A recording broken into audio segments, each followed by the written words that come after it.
Before modern medicine, before hospitals, machines, and certainty, there was a world where healing was guided by belief, fear, and hope. In the medieval night, people tried to cure pain, and often made it worse. Tonight, we step quietly into that world, not to judge it, not to rush it, but to remain there long enough for sleep to arrive. It is a cold night in the late medieval winter. Inside a humble timber cottage, the air hangs damp and breathless. A single tallow candle quivers on a rough-hewn table, its flame casting long, jittery shadows across walls of wattle and daub. In the far corner lies a straw-stuffed bed, and on it a frail figure is curled beneath threadbare blankets. The only sounds are the soft crackle of the candle and the laboured breathing of the sick. Each breath comes slow and uneven, a wet rattle in the silence. The darkness presses in from all sides. A chill draught slips through the ill-fitting shutter of a tiny window, carrying with it the faint smell of frost and wood smoke. The patient shivers and moans quietly. Beside the bed, a woman keeps vigil. Perhaps a mother, a wife, or a sister, her eyes hollow with worry and sleeplessness. She dips a rag into a wooden bowl of cool water and gently presses it to the fevered brow of her loved one. The water's surface trembles in the dim light as she wrings the cloth. Her movements are slow and methodical, almost ritualistic, as if any sudden motion might disturb the fragile stillness of the room. On the table next to the candle, humble instruments of healing are laid out. A ceramic cup stained with the dregs of some bitter herbal brew, a sprig of dried herbs tied with twine, and a small knife still tinted red-brown from an attempt at bloodletting earlier in the evening. A faint metallic scent of blood lingers in the room, intermingled with the pungent aroma of boiled garlic and vinegar. Desperate remedies applied in hopes of chasing away the unseen evil afflicting the patient. The glow of the candlelight glints off a bowl half filled with dark blood that was drawn to balance the humours just hours ago. In the shadows, that bowl of blood sits eerily still, a reminder of the lengths to which the family has gone in search of a cure. Beyond the cottage walls, the village is silent. The world has shrunk to this small room, where time seems to move at a different pace. Each minute stretches out languidly. The listener can almost feel the cold flagstones underfoot, the dampness seeping from the earth into the house's foundations. A faint hoot of an owl sounds in the distance, answered by the barking of a stray dog far off beyond the fields. But inside, the watcher hears only the shallow inhales and exhales of the sick one, each one a tiny battle in the dark. As the night deepens, the candle's flame gutters and nearly dies, then steadies. Shadows dance over the simple objects in the room, the wooden cross above the bed, the string of dried herbs hanging from a beam, the bucket in the corner. The woman tending the sick crosses herself and murmurs a soft prayer under her breath. Perhaps she prays to the Virgin, or to Street Sebastian or Street Roch, patrons against the plague and disease. Her voice is barely audible, blending with the quiet hiss of the candle. In this moment, fear and hope mingle quietly. The medieval night holds its breath with them, cloaked in cold and uncertainty. This is a world without answers, a time when illness is a visitation in the dark. No physician's reassurance will come at dawn. Only whatever wisdom or folklore can be mustered in this lonely vigil. The family has done all they can for now. A bloodletting to purge the bad humours, a poultice of herbs, and maybe even a whispered charm. Now there is only waiting. The woman strokes the patient's sweat-damp hair with a trembling hand. Outside, a frigid wind scrapes against the shutters, but inside, the feeble candle fights back the darkness.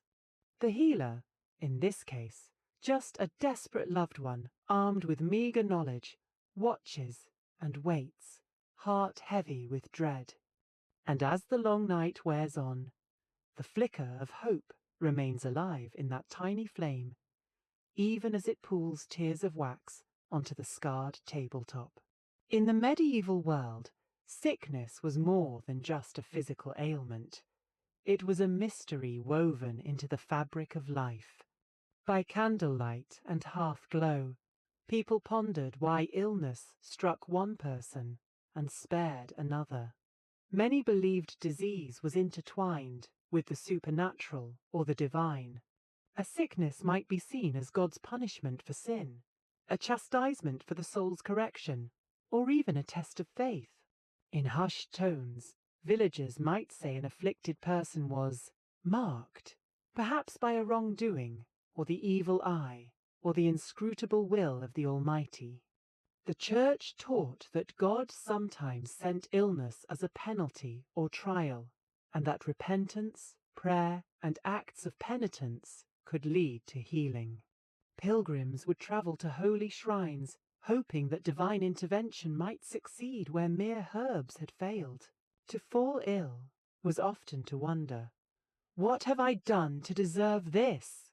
A question whispered in the dark by many a feverish soul. Yet, at the same time, medieval medicine inherited ideas from ancient natural philosophy.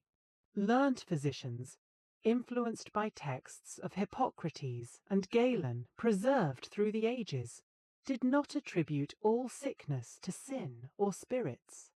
They spoke of the four humours: blood, phlegm, yellow bile, and black bile, elemental fluids believed to govern health. Illness meant imbalance. A body too hot or too cold, too wet or too dry, had fallen out of harmony with nature. A choleric fever, for example, signalled an excess of hot, dry, yellow bile. A lethargic malaise might mean too much cold, wet phlegm. Restoring balance might restore health. This was a reasonable theory in an age groping for explanations, and it persisted for centuries. Even the uneducated had some notion of the humours. Perhaps they noticed that a flushed person seemed too full of blood, or that a melancholic neighbour might be purged of black bile by some laxative herbs. In their own way, they blended the spiritual and the humoral. A farmer might accept that his fever is a trial from God, yet also seek a bleeding to set his humours right. Astrology, too, cast its spell on medieval minds. The positions of the planets and stars were thought to influence health. Learned doctors sometimes consulted astrological charts before treating a patient. They believed that the zodiac ruled different parts of the body: Aries the head, Leo the heart, Pisces the feet, and so on. A physician might delay a procedure if the stars were unpropitious, or recommend gathering herbs only when the moon was in a favourable phase. To modern ears, this sounds like superstition, but to medieval people, the heavens were part of God's design. The same God who sent maladies might also have set the stars in meaningful order. So a careful healer watched not only the patient's pulse, but also the night sky. For common folk, folklore and superstition filled in the gaps where scholarly medicine could not reach. In isolated villages, far from university-trained doctors, people believed in a host of unseen forces. An illness might be blamed on malevolent spirits or demonic possession, especially if it involved strange behavior or seizures. A mother of a convulsing child might fear an evil spirit was tormenting her baby. In such cases, remedies could include prayers, exorcisms, or protective charms. Old law suggested certain herbs, like street, John's wort, or vervain, had the power to ward off evil influences, so they were hung above sickbeds or sewn into clothing. Witchcraft was another spectre. A sudden wasting illness or a bout of madness might raise suspicions that a witch's curse was at work. While the Church generally viewed illness as within God's providence, local whispers might point to a jealous neighbour or an accused wise woman as the cause. The afflicted family might secretly burn a blessed candle or consult a cunning man to lift the curse, all the while publicly praying for God's mercy.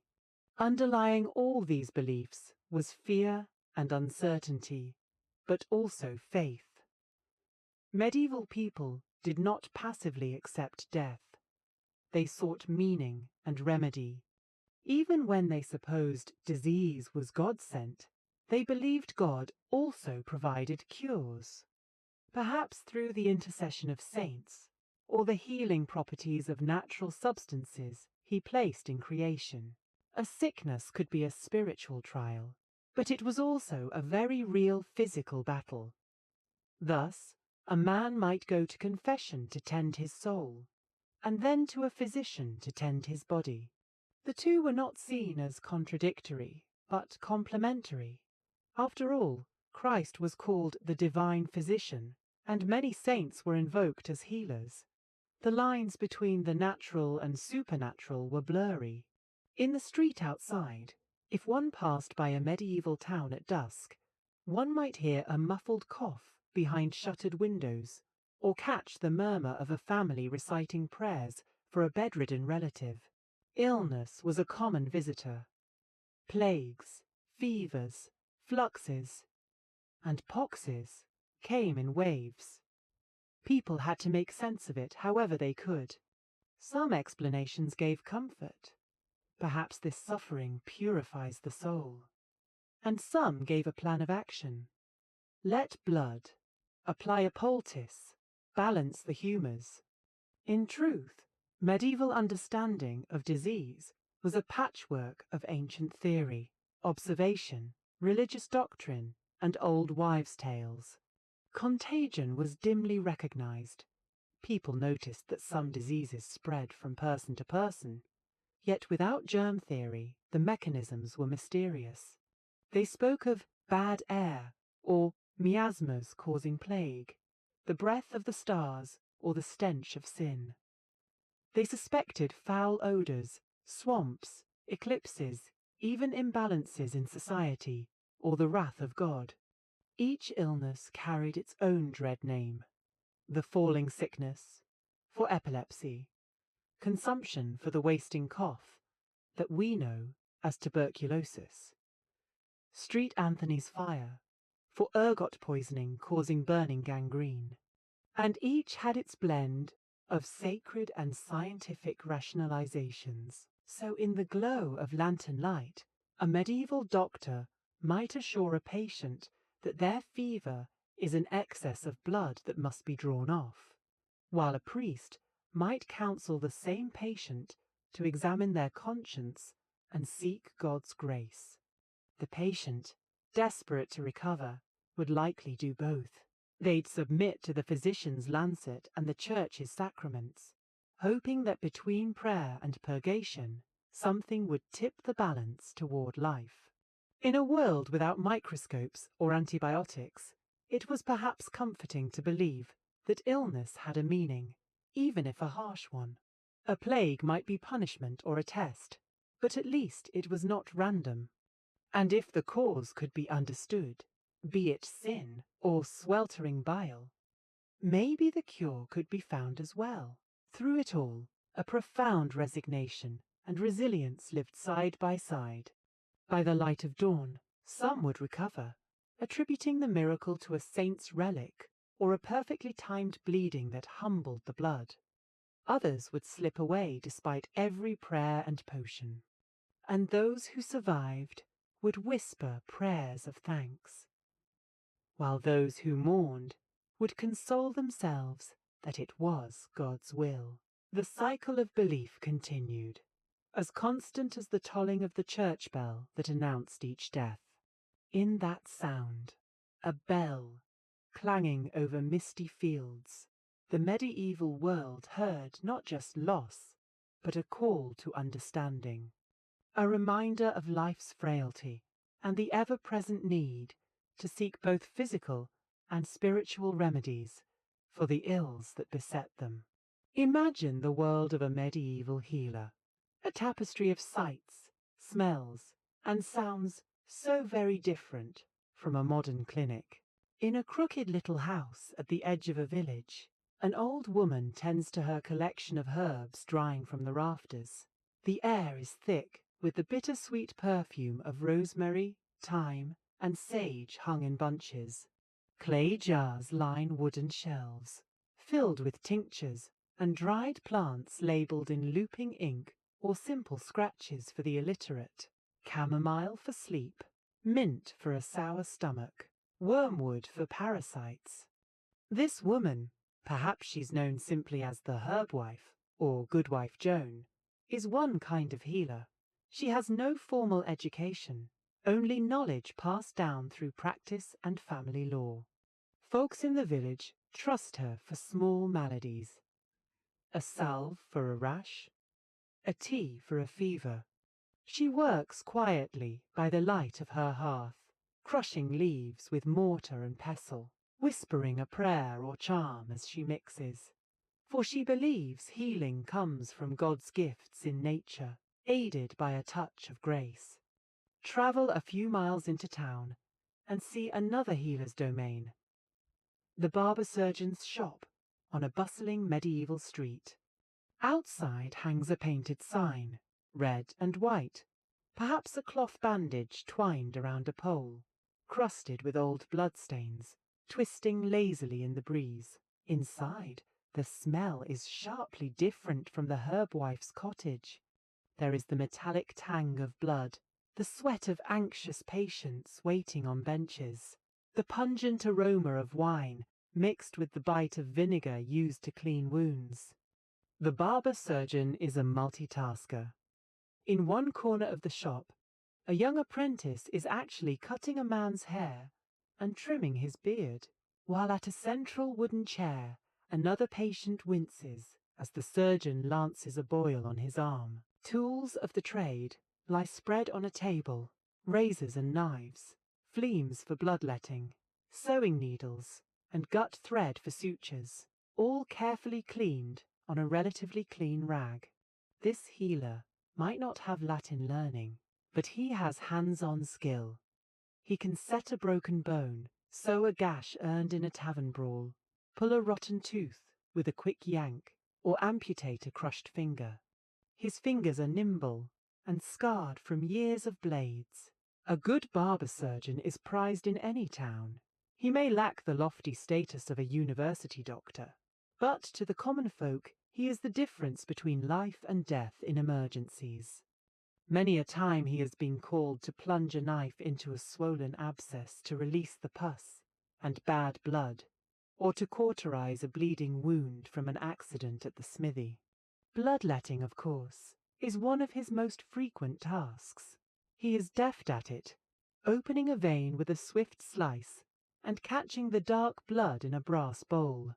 Barbers were expected not only to trim hair, but also to perform minor surgeries and bleedings. Their dual role was so established that the barber's striped pole would become an enduring symbol of medical bloodletting in later memory. Then there are the learned physicians, though in truth they are few and serve mostly the wealthy. If one were to step into the chamber of a nobleman's manor or a prince's palace infirmary, one might find a different atmosphere. A physician, likely trained at Salerno or Paris or Oxford, wears a dark robe and perhaps a cap with a proud bearing of authority. He consults weighty manuscripts written in Latin or Arabic, texts by Galen or Avicenna, turning pages with careful fingers.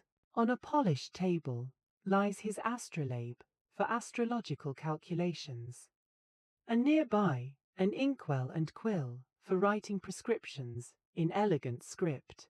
The learned physician might not often touch the patient. Instead, He observes the urine flask held to the light, checking its colour and clarity, sniffing it for scent, even tasting a drop. For urine analysis is a key diagnostic tool. He takes the pulse and notes its rhythm, asks the patient about their last meal, their sleep, their emotions, all clues to the imbalance within. With dignity, he might declare, an excess of sanguine humour. A bloodletting at the basilic vein is required, followed by a draught of wormwood wine to cool the liver. His status is high, but ironically, he usually leaves the actual bloodletting to the lower status barber or surgeon. He merely orders it. Such a physician might charge a hefty fee or accept rich gifts for his counsel. For the poor peasant, such a man is almost never seen. But for a merchant or minor noble, having a learned doctor attend you is a mark of prestige, even if the treatments he prescribes, bleeding, purging, and so on, are not so different from what a simpler healer might attempt. Also present in this tapestry of healers are the monastic infirmaries. In some Benedictine abbey or nunnery, the monks and nuns tend the sick with a combination of prayer and rudimentary care. Monasteries often kept herb gardens and produced herbal remedies. A monk in a dark habit might stir a cauldron of pennyroyal and licorice root to ease a cough, or mash up garlic and wine as a salve for a wound. Monastic libraries preserved medical knowledge from antiquity. One might find a 12th century monk carefully copying out a section of Hippocrates or an Arabic medical treatise late at night by lamp. In these quiet cloisters, compassion was part of the cure. The sick poor, who could not afford any other care, might find refuge for a night or two in a monastic infirmary, where a kindly brother would wash their feet, give them a bowl of warm pottage, and an herbal tonic. Alongside the medicine, the patient would receive prayers and the sacraments. The Church provided this charity, seeing it as a duty of Christian mercy. Many orders had specific rituals for healing. The anointing of the sick was a sacrament aimed at spiritual healing, and, if God willed, physical healing as well, involving holy oil on the forehead and hands. It might be the last solace if earthly medicines failed. In the healer's world of the monastery, the boundary between body and soul was thin. Tending one meant tending the other. A distinctive figure, occasionally seen, was the itinerant healer, or quack, travelling from town to town, often hawking miraculous cures. Picture a market day in a medieval town square. Amidst the stalls of vegetables and cloth, a man stands on a box, shouting to a gathered crowd. He claims to have travelled from the Holy Land, or from the Far East, bringing secret knowledge. He brandishes a vial of some coloured liquid, perhaps snake oil, literally made from boiled serpents, or a distilled essence of herbs in alcohol. "Step right up, good folk," he cries, "and behold, the wonder cure for toothache, fever, gout, and the palsy. A few drops will banish your pains." This elixir is made from rare ingredients: the gall of a dragon, the dew of May-Day morn, and a pinch of the philosopher's stone. Of course, he's mostly selling fantasies, but desperate people will part with coin for hope. Some of these wandering healers are charlatans, and medieval people are not wholly gullible. Some heckle or throw cabbage leaves at him, but others might genuinely believe in their simples and potions, being self-taught or following occult traditions like alchemy or folk magic. They represent the edge of medical practice, where it shades into entertainment and deceit. Yet even they have a place. Sometimes, by sheer chance, one of their concoctions might actually alleviate a symptom. Perhaps it contains a bit of opium or a strong herbal extract. And if nothing else, the hope they sell can buoy a sick person's spirits for a time. Then we must not forget the women healers, often unsung. In many homes, it was the mother or grandmother who was the first healer one turned to. She knew how to bind a wound, how to cool a fever with vinegar on cloth, how to mix a soothing chamomile tea for an upset child. Women acted as midwives as well, guiding life into the world with their experienced hands. Though childbirth in those days was perilous for both mother and babe. These midwives had knowledge of positions to ease labour, herbal pain relief, like dulce domum, a mixture that might contain henbane or wine, and charms to protect mother and infant from evil influences that were feared to lurk around birthing chambers. Some of these women, especially those whose practices were very unorthodox, or whose knowledge seemed uncanny, fell under suspicion in later centuries as witches. But in their communities they were valued. Even if people whispered that Mother So-and-so had strange powers, they still came to her when their child was ill or their cow wouldn't milk, seeking her wisdom. The healer's world was thus a patchwork of roles and remedies. Professionals, in the sense of licensed doctors, were rare and mostly for elites. Most people relied on a spectrum of healers. The wise woman at home, the barber for bloodletting or a quick surgery, the apothecary for prepared medicines, the priest for prayers, and maybe, if they were lucky or wealthy, a learned physician for a consultation. Each had their own tools. The apothecary's shop, for instance, was an early kind of pharmacy. You'd enter to a sensory overload of drying herbs, resins like frankincense and myrrh, jars of bright powders and liquids, even exotic ingredients like dried unicorn horn, in truth, narwhal tusk, or powdered mumia, which was the ground-up remains of mummies or human remains, believed to have potent healing virtues in later medieval times. An apothecary would mix electuaries, sweet honeyed pastes, with medicine, syrups or theriacs, complex compounds with dozens of ingredients touted as cure-alls for poison and plague. They represented a move towards specialized medicinal preparation, distinct from the hands-on healing of the barber or wise woman. In all these places, the smells and textures of medieval healing were tangible. Think of the sharp scent of vinegar and wine, used as antiseptics, the herbal tang of salves, the resinous smoke of incense, or aromatic woods burned to cleanse bad air, the tactile feel of rough wool bandages, the stickiness of honey used in poultices, the slickness of animal fats serving as a base for ointments. A healer's apron might be stained with green from herbs and brown from dried blood. Water had to be hauled by hand for washing wounds or brewing potions, so nothing was sterile by modern standards. A few basins of warmed water, with perhaps some chamomile or comfrey boiled in it, were the best one could do to clean a gash. The idea of cleanliness existed in principle. Medieval texts did advise washing wounds and keeping them clean, but without knowledge of bacteria, cleanliness was relative.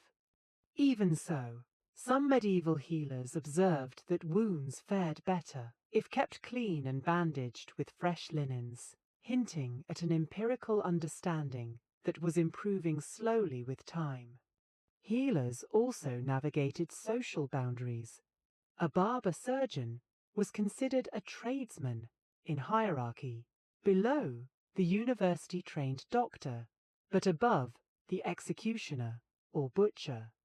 Physicians often wrote disparagingly of the barbers and wise women as ignorant, while those practical healers often muttered that the fancy doctors had never gotten their hands dirty and could prattle Latin but not save a life in the field. There was even controversy over monks and clergy practicing medicine. Some church decrees discouraged monks from too much involvement with worldly medicine, worried it might distract from prayer, but many monks did it anyway, out of compassion. Women healers operated in a grey zone, respected by neighbours but lacking formal approval, and later centuries would sometimes target them as witches in a tragic twist.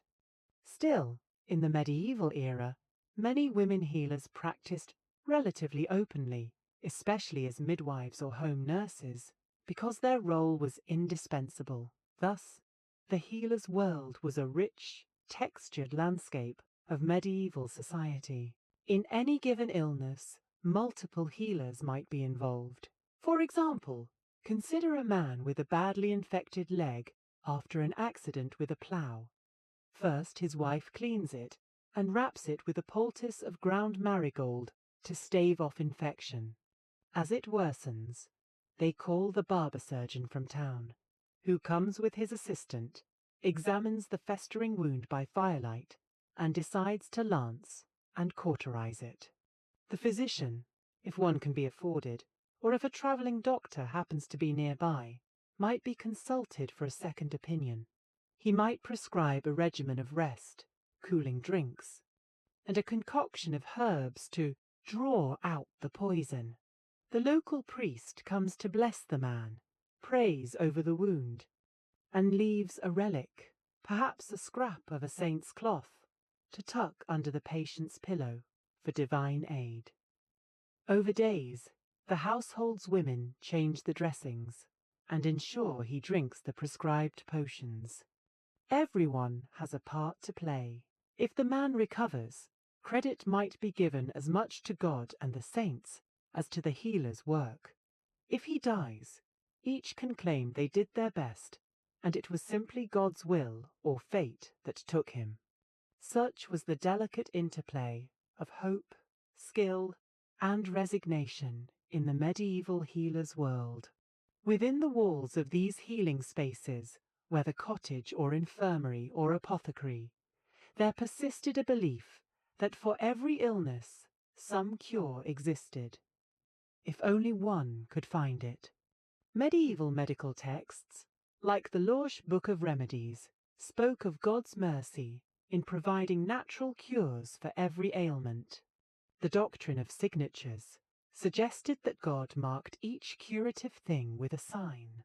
A plant that looks like a skull might cure headaches, or one with spotted leaves might treat a spotted disease.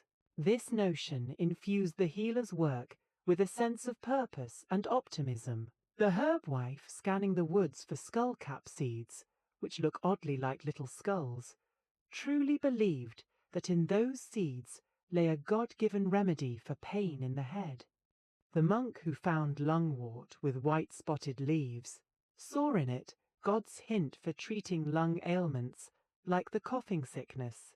So while today we might emphasize how many medieval treatments failed or harmed, it is also true that medieval healers had a coherent, if not always accurate, framework that guided them and gave hope. They toiled in good faith, applying the best wisdom of their time.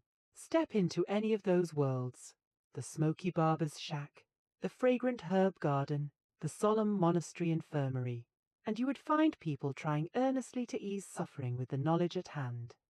A slow, calm determination often pervaded the work. Healers learned patience. They knew many illnesses simply had to run their course.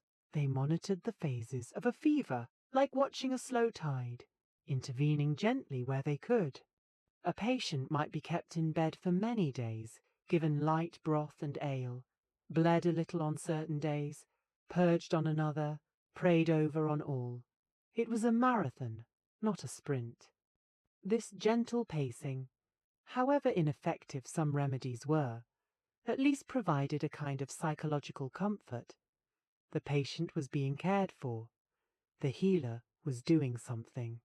In that, perhaps, lay one genuine healing element, the empathy and human touch that accompanied the tinctures and incantations.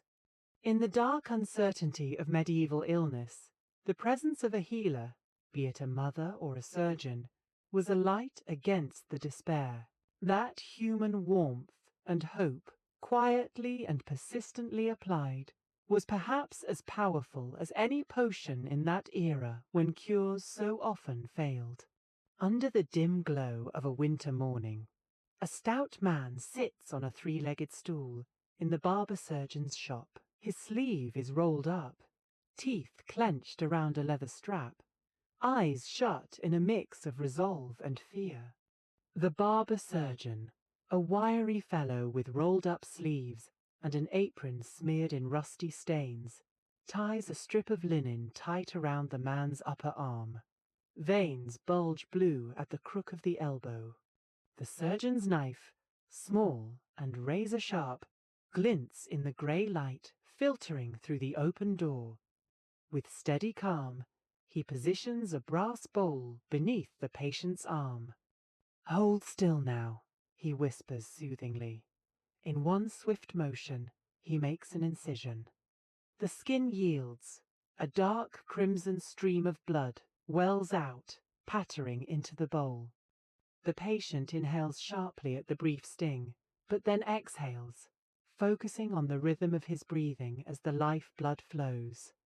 This scene, so commonplace in medieval times, was born of the belief that bloodletting could cure or prevent nearly every malady. The practice was rooted in the ancient theory of humours. Too much blood, a plethora, was thought to cause fevers, headaches, and a host of other problems. By opening a vein and draining out the excess, balance could be restored. In medieval Europe, bloodletting became a standard remedy for anything from the plague and smallpox to epilepsy and gout. At the first sign of illness, many reached for the lancet. There was even a preventative form. People would undergo periodic bloodletting in good health as a way to cleanse the system of impurities and avoid sickness. This was called prophylactic bloodletting, and some did it with the regularity of a spring cleaning. In the quiet of the morning, the barber surgeon watches the blood flow steadily. He knows by experience how much to take, or so he believes. Perhaps he aims for a certain volume, based on charts that list how much blood an adult has. Medieval doctors estimated total blood volume. Oddly, some thought there were about 25 litres, far more than reality.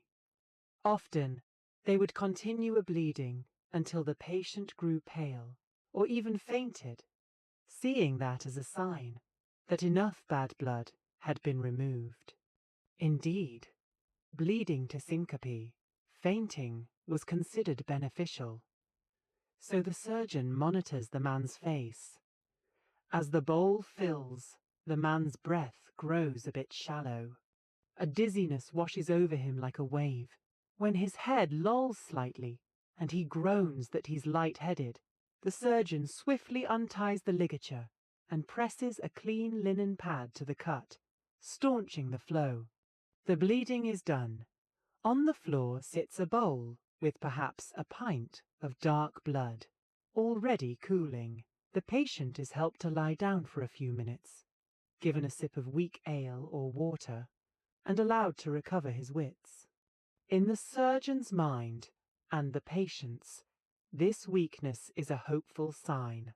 The excessive humour has been expunged, and health may soon return. Bloodletting could be performed in several ways.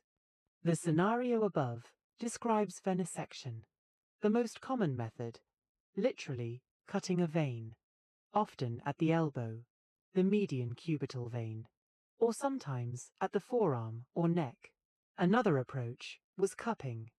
In the same shop later that day, a different patient arrives complaining of congested lungs and chest pain. The barber surgeon decides on cupping. He heats the air inside a small glass or horn cup by burning some alcohol or simply warming it, and then quickly places it onto the patient's back. As the air inside cools, it contracts, creating a vacuum that sucks the skin up into the cup. This draws blood to the surface, raising a livid welt. Sometimes he first makes tiny pricks or scratches on the skin with a lancet before applying the heated cup. This is wet cupping, which makes blood ooze into the cup. The patient feels a hot sting and then a tight pulling. Multiple cups might dot his back like strange mushrooms, each filling with a little blood. The result looks alarming: circular bruises and bleeding rings. But to the medieval mind, it was evidence of bad humours being pulled out through the skin. Cupping was often used for problems thought to be localized, like a bad cough or rheumatic pains, concentrating the treatment on a specific area rather than drawing from a major vein. Yet another method involved leeches. In the quiet murmur of the apothecary's chamber, a physician keeps a jar of live leeches collected from marshes. Leeches were a gentler way to bleed, often used on sensitive patients or delicate areas. Suppose a noble lady suffers from a fullness and flushed face. A doctor might be hesitant to slice her vein directly. Instead, he produces a couple of plump, wriggling leeches. The lady averts her eyes as the physician, murmuring reassurance, places the slick, cold leeches onto her forearm.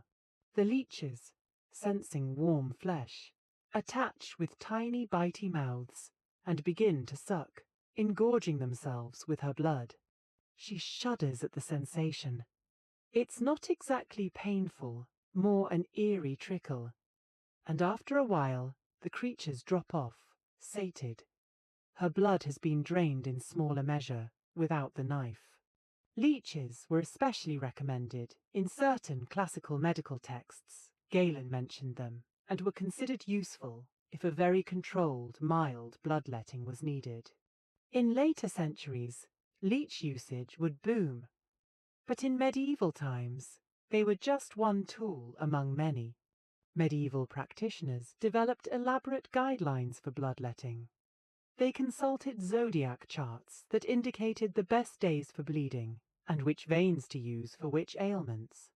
For instance, a chart might depict a human figure, the zodiac man, with lines connecting body parts to astrological signs. If the moon was in Aries, ruling the head, one should not bleed the head or neck areas at that time, lest harm come. Each ailment had a recommended vein. For a headache, open the vein in the forehead or temple. For a fever, perhaps the vein in the arm. For hemorrhoids, bleed from the ankle. This was the level of specificity they pursued. One medieval bleeding manual from around 1310 even showed little diagrams of a human body, studded with letters at various veins, with instructions like, bleed at point G, for diseases of the spleen. There was a quasi-magical aura to these instructions, a blending of empirical observation and astrological mysticism. Following them gave the physician and patient a comforting sense of order and regimen in what was otherwise a frightening ordeal of illness. The volume of blood to be removed was often significant. Some accounts report that practitioners would not stop until the patient had swooned, as mentioned, or until a certain number of ounces had been collected. Physicians, like the famous 17th century Dr. Guy de Chauliac, though slightly post-medieval, described bloodletting as a first resort in plague, opening a vein to drain the poisoned blood. During the Black Death, for example, desperate doctors bled patients around the swellings, or even applied leeches, hoping to draw out the plague toxins.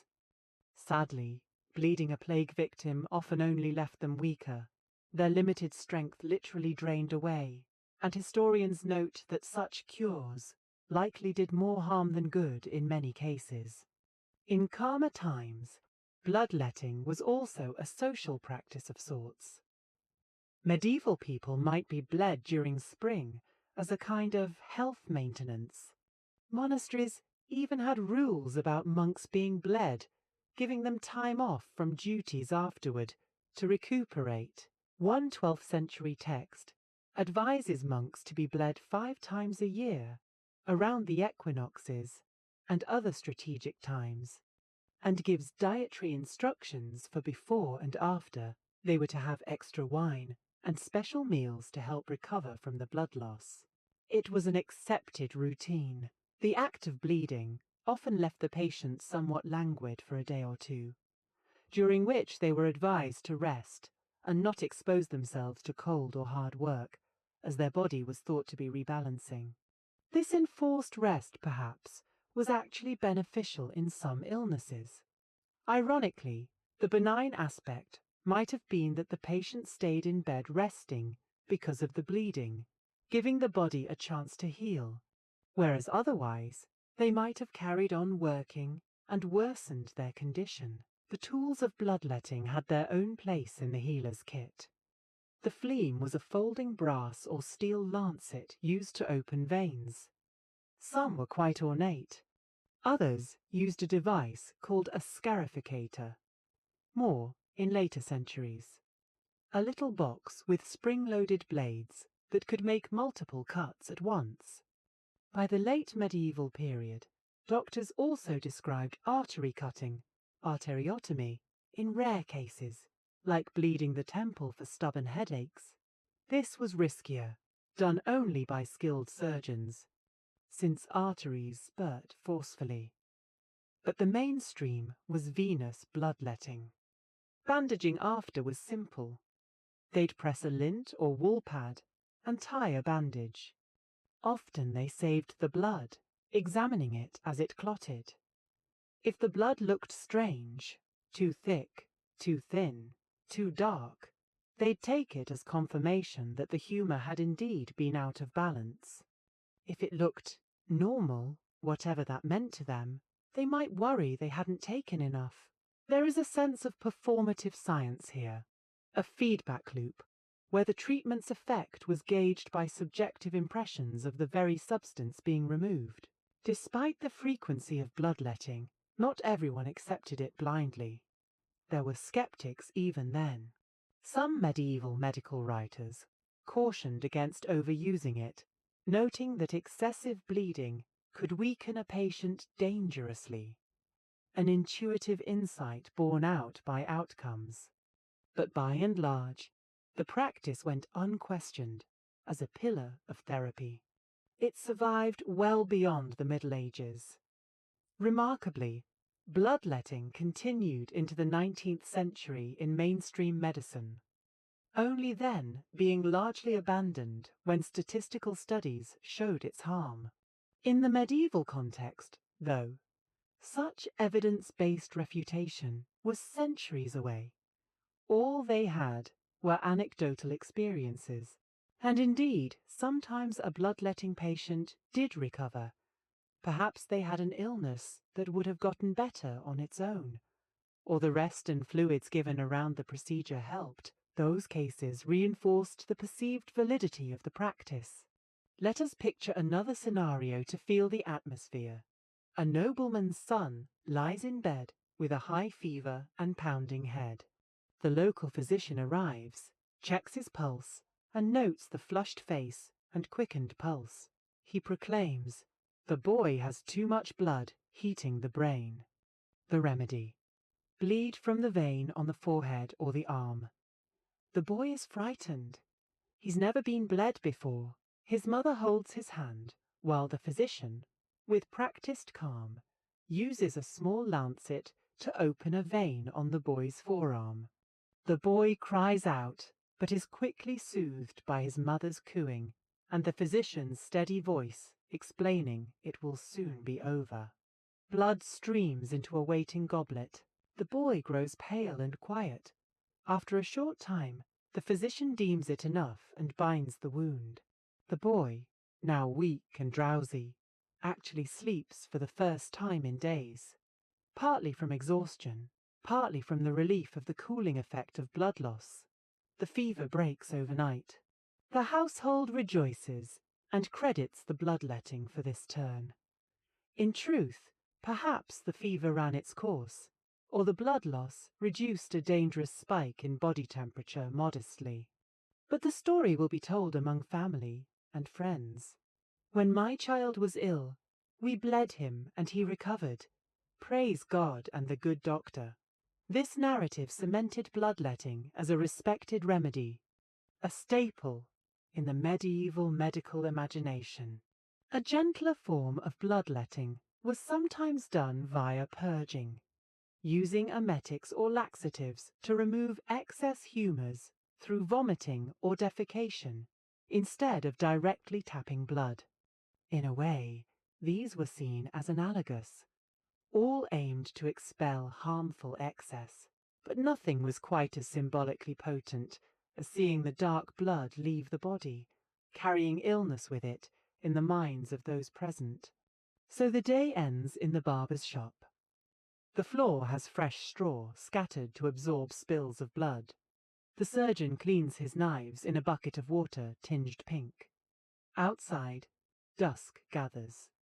Today he bled 5 people. A farmer for a stomach pain, a blacksmith's apprentice for a bad temper. They thought bloodletting could even treat psychological troubles like anger or insanity by calming the hot blood. A pregnant woman, prophylactically, though some argued against bleeding pregnant women unless absolutely necessary. The nobleman's son, as mentioned, and an older man who simply insisted on his routine, seasonal bleeding. It was a full day. The barber surgeon is tired, but he feels he has done his duty, perhaps even saved a life or two. The patients go home, bandaged and a bit woozy, to rest by their firesides. Their families feed them broth and watered wine to build up their strength again. In the quiet of the night, those patients feel a mix of weakness and hope. Weakness from the blood loss, but hope that they have taken action against the illness. They have engaged in an age-old dance of humours and remedies. If their heart still races, at least the pounding in their head has lessened a bit, maybe thanks to the sedative effect of simply lying still after bleeding. They drift to sleep more easily than before, the body's exertion giving way to slumber. And perhaps, in that restful night, they truly do mend. The narrative in each household will attribute the improvement to the barber's blade and the wisdom of humoral balance. Bloodletting, in the medieval context, is thus both practical procedure and ritual. It is as much about the psychological assurance it provides as its physical effect. The calm, deliberate actions of the surgeon or physician, the measured flow of the vital fluid, the careful timing and astrological considerations all lend an air of control over what is otherwise a frighteningly uncontrollable situation. Watching one's own blood fill a bowl could be unnerving. Yet many patients likely believed they saw their sickness leaving their body in that blood. When the bowl was carried away and emptied, often the blood would be discarded in a gutter or buried. Sometimes it might be saved to make certain balms. In later recipes, human blood was an ingredient in some remedies, though that's more Renaissance occult. But generally it was thrown out, symbolically casting away the illness. In our gentle knight's narrative, we observe this with a kind of detached empathy. We see the faith they place in this practice. We see the stillness of the scene after the bleeding is done, the patient resting, pale but perhaps relieved, the healer cleaning up with steady hands. There is a serenity that follows the act, in the way the medieval mind might imagine the humours settling back into alignment, like a rocking ship finding its balance after cargo has been jettisoned. True or not, that peace is not nothing.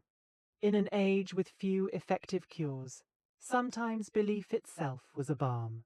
And so, The slow drip of blood into a bowl, the soft murmurs of the barber, and the sigh of the patient, all became part of the rhythm of medieval life. A sombre, methodical rhythm that in its own way comforted as much as it harmed. In the dense stillness of a summer dawn, a medieval herbalist moves through a dew-laden meadow. The sun has barely crested the horizon. The sky is pearly grey. This is the hour she prefers to gather certain herbs, when their powers are thought to be strongest and the world is quiet. She wears a simple woolen gown, a basket over one arm, and she hums a plain chant under her breath, half prayer, half song to the plants. With gentle fingers she plucks chamomile blossoms, their tiny daisy-like faces beaded with dew. These she will dry and later steep into a calming tea for patients troubled by anxiety or sleeplessness. Next, she kneels by a patch of sage, inhaling its sharp, clean scent. "Why should a man die while sage grows in his garden?" She quotes a proverb softly. Sage is valued to ward off many ills, to ease coughs and sore throats. She cuts a few sprigs.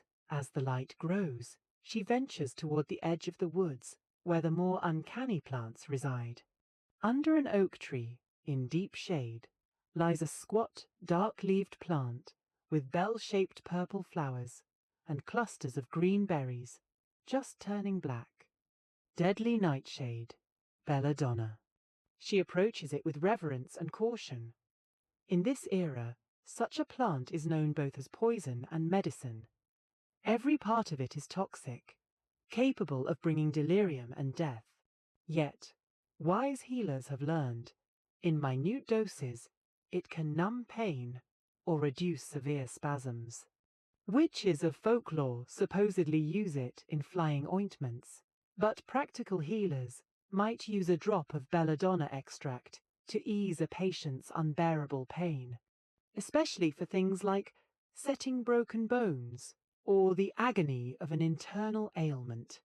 The herbalist wraps her hand in cloth. She knows the sap can be dangerous, and plucks a few ripe berries with extreme care. She places them in a small wooden box. Later, she will mash these and mix into a larger concoction, heavily diluted. Perhaps one berry's essence divided into many drops of tincture. She handles it like a live coal, fully aware that this beautiful lady, belladonna, plant, named for how Renaissance women used it to dilate their eyes, can just as easily be a murderer's tool. In the calm hush of her work, the dual nature of these herbs is ever present. They heal in the right hands and kill in the wrong. Such is the paradox of the medieval herbal pharmacopoeia. By mid-morning, the herbalist's basket is brimming. She has gathered lavender for headaches and to soothe the spirit with its gentle fragrance, rosemary to rub into the skin for rheumatism and to improve memory, rosemary for remembrance, they say, and yarrow, whose feathery leaves and white flowers staunch bleeding when applied to wounds. She picks a clump of plantain weed by the path, a humble plant, but mashed into a poultice it draws out infection from sores. Her fingers are stained green, and her skirts damp from kneeling in the grass. In the distance, church bells toll prime, the early morning prayer, a sound that carries over the misty fields. She pauses, closes her eyes, and whispers a short prayer of her own, thanking God for the bounty of healing plants provided. This is her way, a blend of empiricism and faith. Back in her cottage, she spreads the herbs on her wooden table. The space is filled with motes of dust swirling in the shafts of sunlight. Bunches of dried herbs hang overhead. She runs her hand along them. Artemisia, comfrey, juniper berries, nettle, and more. The doctrine of signatures sometimes guides her choices. That curious idea that God marked cures with a sign. There, a pot of lungwort, with white flecked leaves, reminiscent of diseased lungs, is used for tuberculosis and coughs. Here, a pouch of skullcap seeds, tiny and helmet-like, kept for treating headaches, and perhaps melancholy. She has seen these work, or at least she believes she has. Often, applying these remedies does provide relief, whether by actual pharmacological effect or by the comfort and ritual of treatment. Many herbs do have true medicinal properties. Willow bark tea eases pain. It contains salicin, akin to aspirin. Garlic can help fight infections. Mint calms the stomach. She knows these from tradition and practice. Now a knock comes at her door. A neighbour arrives, supporting her husband, a farmer, who is pale and sweating from a malarial fever, common in some swampy parts. The herbalist sits him by the hearth and notes his shivering, then the flush of heat. She quickly brews wormwood and feverfew in hot water. These bitter herbs are classics for fevers. The brew is terribly bitter, so she stirs in a spoon of honey from her beehives to make it more palatable. As the man sips, making a face at the taste, she also gives him a tonic of lemon balm and wine, a gently sedative cordial to ease his restlessness. She places a cool compress of vinegar and rosewater on his brow. Over the next hours, she monitors him, occasionally taking his pulse. Yes, even village healers knew to feel the pulse. Though they lacked clocks to count it precisely, they could sense if it was strong and fast, or weak and thready. The fever breaks by evening. Whether due to the herbs or the disease's natural cycle, who can say? But the herbalist humbly accepts thanks and sends him home with a pouch of dried feverfew to drink daily for a week. Herbal remedies in medieval times ranged from the gentle to the frankly dangerous. Some plants that healers used are recognized today as quite toxic. For example, hemlock, infamous as the poison that killed Socrates, was sometimes employed in tiny doses as a sedative for severe pain or to treat joint pains.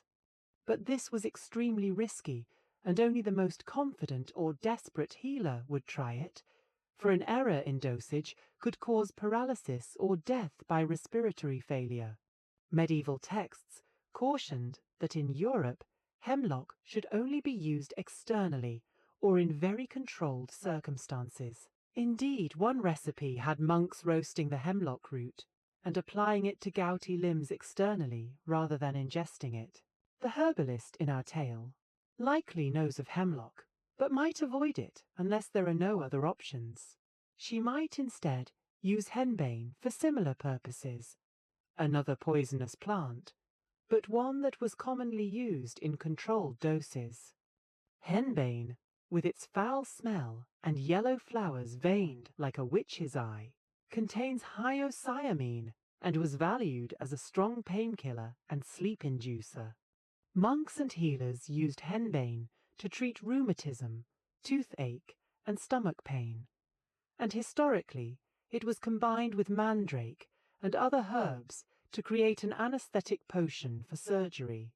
Dropping a few henbane seeds on hot coals and letting the patient inhale the smoke was a method to dull the pain of dental extraction or setting a bone, essentially a primitive form of anesthesia causing drowsiness or stupor. But one had to be careful. Too much henbane, and the patient might not wake up or might become delirious. In some cases, patients given these narcotic herbs woke with tales of bizarre hallucinations, flying or seeing spirits, which fed into folklore about witches' brews, since witches were said to use henbane, belladonna, and mandrake in their flying ointments. Consider mandrake, one of the most legendary medieval plants. The mandrake root often grows in a bifurcated shape, resembling a human figure. Many superstitions surrounded it, that it shrieks when pulled, and the shriek could kill anyone who hears. Some would tie a mandrake plant to a dog and then retreat out of earshot and have the dog pull it up, sacrificing the animal to the lethal scream. Whether our practical herbalist believes that or not, she does handle mandrake with caution. She digs at its root, perhaps already in her stores, and cuts a small portion. Mandrake is a powerful hallucinogenic and narcotic. In sufficient quantity, it can induce a deep sleep or unconsciousness. Indeed, ancient and medieval surgeons used mandrake wine as an anesthetic. A recipe called dwale in medieval England combined wine with mashed mandrake, opium, hemlock, and other herbs to knock a patient out for surgery. It was unpredictable, but sometimes effective. Our herbalist might not perform surgeries herself, but she might give a mandrake tincture to a patient in agony from kidney stones, or one who is raving from a high fever, to gently send them to sleep. She knows the warning signs that the dose is too high. Flushed face, dry mouth, wildly dilated pupils, and a deep stupor that edges toward death-like coma. She never uses more than a pinch. Mandrake was also used for maladies like arthritis and inflammations by monks, and as a remedy for melancholy or mania in some texts, though, ironically, too much could cause the delirium it was supposed to cure. Foxglove might or might not be in her repertoire. Medieval healers did note it as fingerhut or other names, and used it for certain conditions like edema, dropsy in later centuries, but it was not widely prominent then. Nonetheless, some wise women might brew a weak tea of foxglove leaves to treat the swollen legs of an old man with a failing heart, not knowing the heart is the issue, but observing that it makes him pass more urine and reduces swelling, inadvertently using its diuretic effect, and by luck, its digitalis could strengthen heart contractions, but they didn't know that mechanism. But given the risk, foxglove can cause dangerous heart rhythms. It wasn't a common medieval remedy. It became more famous in the 18th century. Instead, medieval herbals are full of safer, if milder herbs. Meadowsweet and willow for pain. We now know they have salicylates. Valerian for sleep and calming nerves. A sedative even today in herbal use. Garlic as an everyday antiseptic and general health tonic. Peppermint for digestion. Dill and anise for colicky babies to soothe their bellies. Thyme and licorice for coughs. A healer's garden was essentially the pharmacy. Monastic gardens even grew exotic imports like aloes for skin problems, and local staples like leeks and onions were used in surprising remedies. One Anglo-Saxon remedy involved a potion of garlic, onion, wine, and ox bile that modern experiments found could kill certain infections, like MRSA, the famous Bald's Leech Book recipe for an eye salve. So, while we often highlight the quackery, some medieval herbal remedies genuinely carried medicinal punch. Collecting and preparing herbs had its own ritualistic aspect. Many recipes specify times and manners. Pick herbs with the morning dew, or only after saying certain prayers, or only with a bronze knife to avoid iron's taint. For example, mistletoe, cut from an oak tree, was a druidic and later folk remedy for epilepsy and other issues, but one had to harvest it in a special way. The form of preparation also varied. Fresh juices pressed from leaves for immediate use, dried powders to mix into warm ale or honey, salves made by simmering herbs in animal fat or oil, since fats absorb the plant's properties and can be applied to skin, lard or goose grease often formed the base of medieval ointments. Our herbalist likely has a big pot of rendered goose fat or pork lard in her cottage, which she uses to macerate herbs like comfrey for bone injuries. Comfrey was even called knitbone, or street. John's wort for wounds and warding off spirits, into a spreadable salve. The texture of these ointments is thick and slightly grainy, often with a greenish or brown hue depending on the plants. They smell earthy or spicy if pine resin or frankincense is added. Resins were sometimes mixed in for their perceived healing and preservative qualities. The herbalist also prepares poultices, mixtures of crushed herbs, sometimes combined with flowers or bread to form a paste, applied warm to the body and covered with a cloth. A classic is a poultice of mustard seed to place on the chest for congestion. It heats the skin, creating a counter-irritation that was thought to draw the illness out. If left too long, though, mustard can actually blister the skin. Another is the onion and butter, or onion and yeast plaster, mentioned in plague remedy lists, to soften and ripen buboes, swollen lymph nodes, so they might burst and drain. These moist, warm concoctions had a comforting effect, even if they didn't cure the disease. Repetition and patience are key in herbal treatment. The herbalist tells the feverish farmer, "Drink this bitter tea thrice daily. Apply this salve to your wound each morning. Soak in this infused bath every other night. There is a slow rhythm to it, aligning with nature's pace. Nothing is instantaneous." In this calm narrative, we can imagine her instructing another patient, perhaps a young woman with persistent joint pains, to take a decoction of willow bark each day, and to soak her legs in warm water steeped with marjoram and thyme. The woman does so, and indeed finds that after weeks her pain eases a bit. Was it the salicylic acid in the willow, the soothing heat of the bath, or simply time and the placebo effect of being cared for?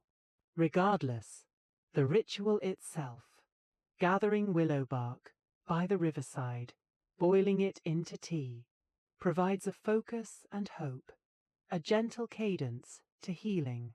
There are more exotic herbal remedies too, coming from Arabian medicine or trade routes.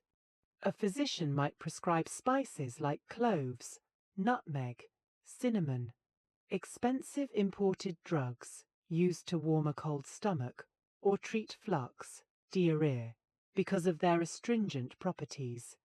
Aloe vera might be obtained as a dried resin to mix for laxative effect.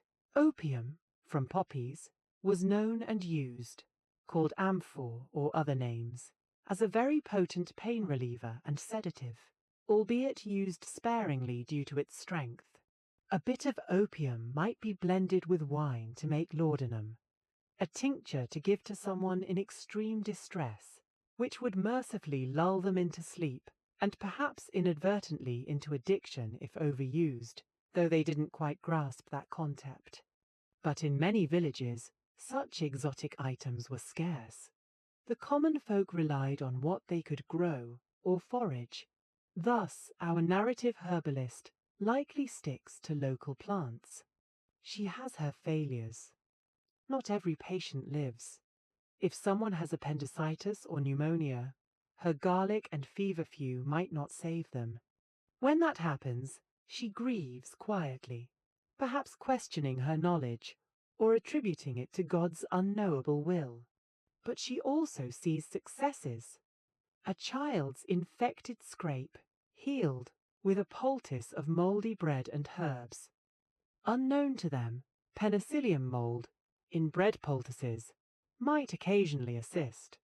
Or a woman's migraines eased by rubbing her temples with lavender oil and ingesting a little betony, a herb famed in medieval lore. Sell your coat and buy betony, it was said, for betony was considered a cure-all for headaches and neuralgia. Sometimes the remedies themselves had to be taken in astonishingly large quantities or odd ways. For example, sage might be drunk as a decoction endlessly for a persistent cough. Or pennyroyal, related to mint, could be given to a woman with a stopped menses to bring down the courses. But too much pennyroyal is toxic, and indeed in more than one medieval case, an overdose could be fatal to both mother and unborn pennyroyal was an abortifacient known to wise women. The boundary between medicinal and lethal was thin. The herbalist's calm hands tread that boundary daily. Measuring by pinches, by eyeballed amounts, they had no modern scales for small weights in most cases, though apothecaries had some balances. She uses intuition built from practice. A pinch of this for a child, a full spoon for an adult. Steep it until the water is dark, but not black. If the patient's tongue goes dry or heart races, ease off the dose. She watches over the patient the way a gardener watches plants, adjusting, waiting, observing subtle signs. It is slow work, requiring the patience of growth itself. In the narrative hush of our medieval setting, we might join the herbalist at day's end. She sits by her window, grinding dried herbs with mortar and pestle into a fine powder. The rhythmic crunch and slide of stone on stone is almost meditative. She's making a strewing powder, mixing fragrant herbs like lavender, hyssop, and woodruff, with a bit of powdered lime. This she'll give to a family to sprinkle on their floors and beds, to sweeten the air, and perhaps ward off the bad airs, thought to cause sickness. It's not a direct cure, but it lifts their spirits to smell the freshness instead of the usual musty cottage scent. She labels a jar with a bit of charcoal writing, corks it, and sets it aside. Nearby, a book of hours, a prayer book, lies open. She glances at an illustrated marginalia, depicting plants, the way scribes often decorated pages with flora. It reminds her of the connection between her faith and her work. Suddenly, there's urgent banging at her door. It's near midnight now. The candle flickers with the draught as she opens up. A panicked man carries a limp little boy. The child is burning with fever and semi-conscious. Perhaps it's the ague or something worse, like meningitis. The herbalist's heart leaps. She must try something. She quickly lays the child on her table, and by feel and instinct grabs rosewater and cloths to sponge the child's body, cooling him. She sends the father to boil water over her hearth and tosses in willow bark and meadowsweet for fever. She also adds a few strands of saffron, an expensive spice she rarely uses, but known to help with fever and considered heartening. As the decoction steeps, she grinds unicorn's horn. Not a real unicorn, of course, but a bit of narwhal tusk powder she had saved for dire cases, reputed to counter poison and malign influences. She doesn't truly know if it works, but at this point, she'll use every tool. She anoints the boy's forehead with oil of street. John's wort, called Peforata, known to chase demons of illness, and under her breath recites a fragment of the Gospel of John in Latin as a charm, finishing with, "In the name of the Father, Son, and Holy Ghost," and a touch of the sign of the cross on the boy's brow. The father watches anxiously, but is grateful someone is doing something. They coax the boy to drink a few spoonfuls of the bitter willow saffron brew, and within an hour, by God's grace, or nature's, the fever breaks. The boy's breathing evens. He falls into a restful sleep for the first time in 2 days. The father weeps and embraces the herbalist, calling her an angel. She just shakes her head with a soft smile, knowing well that not every night ends so well. But tonight, success, and she'll accept that gladly. Herbal remedies provided a means for medieval people to participate in their own healing. A patient given an herbal regimen had tasks. Gather this plant at full moon. Drink this tea daily. Boil these leaves and inhale the steam. It gave them agency and a sense that they could influence their illness's course. The herbs themselves often had gentle supportive effects.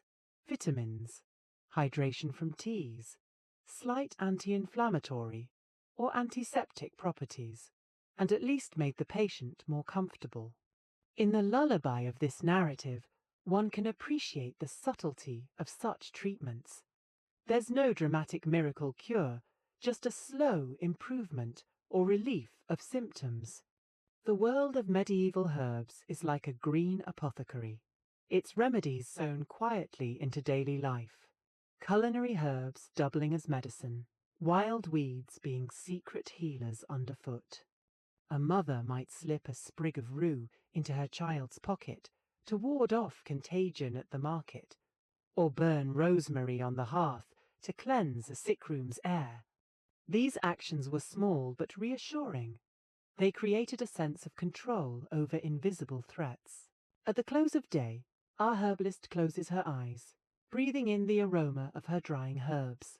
The frogs croak outside and crickets chirr. She has done what she can with what she has.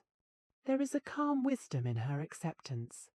Nature will take its course, but she will aid it as best as possible. She thinks of a line she once heard from an older healer. For every illness, God has placed a herb to cure it. She doesn't know if that's entirely true, but in her garden and forest, she has found many answers. And if occasionally those answers cause as much harm as help, the narrow line between poison and cure, well, that is a mystery she contemplates often as she tends the earth. In the silence, she murmurs a hope that in the morning her patients will wake feeling better. By the grace of the herbs and the grace of God, with that hope, she banks her fire and retires, the scent of lavender helping her drift into a dreamless sleep. Our journey into medieval healing now leads us into the realm of the strange and animalistic cures that were derived not from leaf or root, but from the beasts that shared the world with people. To modern sensibilities, these remedies range from curious to revolting, yet they were part of the fabric of pre-modern medicine. In a quiet pre-dawn kitchen, imagine a village healer stirring a pot over a low fire. The smell is peculiar, a mix of sage and something musky, almost meaty. In the pot, she simmers snails in oil with a handful of herbs. Next to the hearth lies a sorry sight, a small puppy, freshly sacrificed. As difficult as it is, she has followed a recipe from an old manuscript for treating gout, that painful joint affliction. The recipe instructs: take a newly born puppy, stuff it with snails and sage, and roast it over the fire. Collect the drippings, and make thereof a salve for gout. And so she has done. The puppy's fat, infused with snail essence and sage, slowly drips into a pan. Once enough is rendered, she will strain it and let it cool into an ointment. This salve, foul as the process may seem, will be rubbed onto the swollen, inflamed joints of the gouty sufferer. According to law, it will bring relief. Perhaps the warmth of the fat soothes the joint, or the sage has some anti-inflammatory effect. More likely, the poor gouty patient feels somewhat better simply from the massage and heat, but they swear by it. And so, with sober resignation, this remedy is prepared. The kitchen is silent except for the crackle of the fire and the occasional hiss of fat dripping onto embers. The healer herself is calm, focused. She steels her heart, thinking of the end, not the means. In these times, compassion can take odd forms.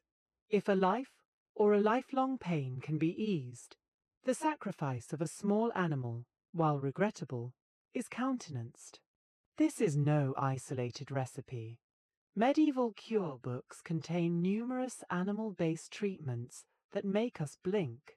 For gout alone, another recipe suggests taking an owl, salting it thoroughly, baking it until it can be ground to powder, then mixing that powder with boar's grease into a salve, and rubbing that on the afflicted limbs.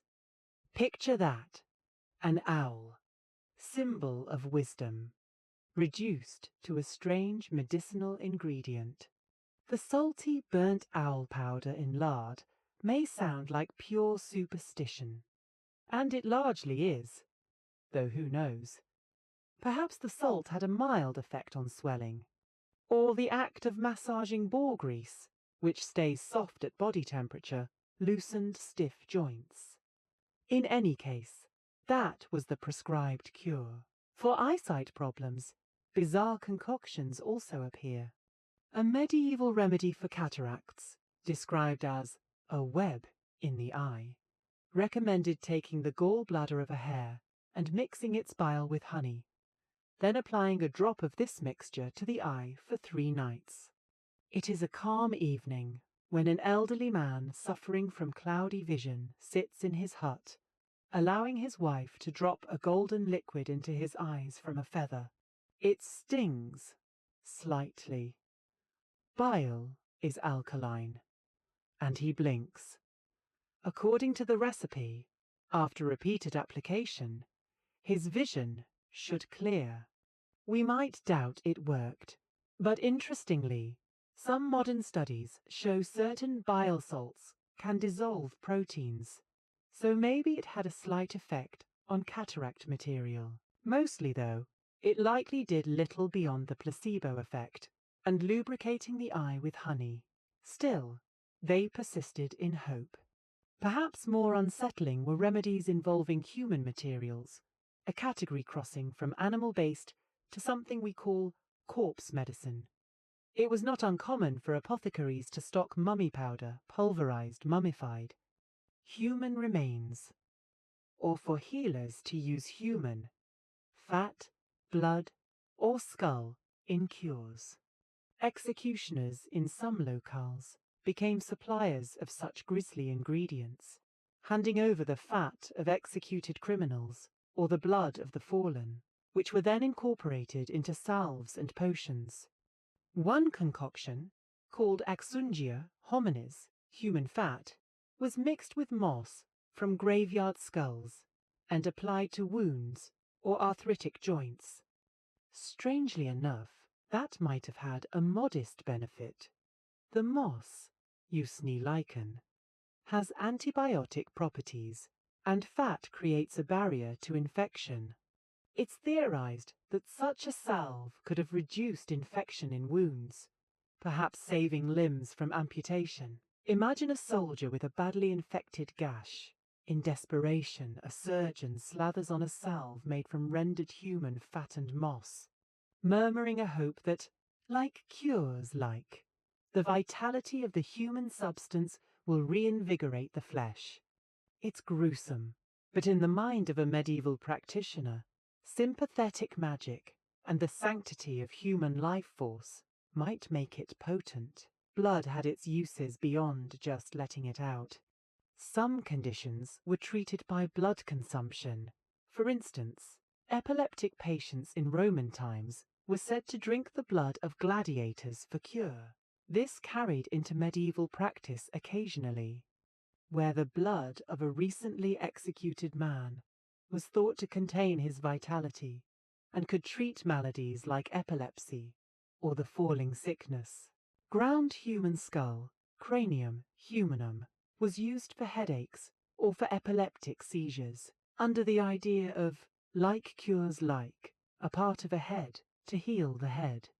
In hushed corners of an apothecary's back room, one might find a jar labelled human skull, powdered. A spoonful of that, mixed in wine, might be given to someone suffering persistent headaches. It sounds horrifying, but people in that era often didn't view these remains with the same horror we might. They believed the essence or spirit remained powerful and could be harnessed to heal. Less morbid, but equally odd, were remedies using animal excreta, and parts that to us seem more likely to cause sickness than cure it. Yet, in a world without modern disinfectants or germ theory, the line between filth and medicine was blurred by theory. For example, a cure for a sore throat or tonsillitis in some medieval texts was something called Greek white. This innocuous name hid a repulsive reality.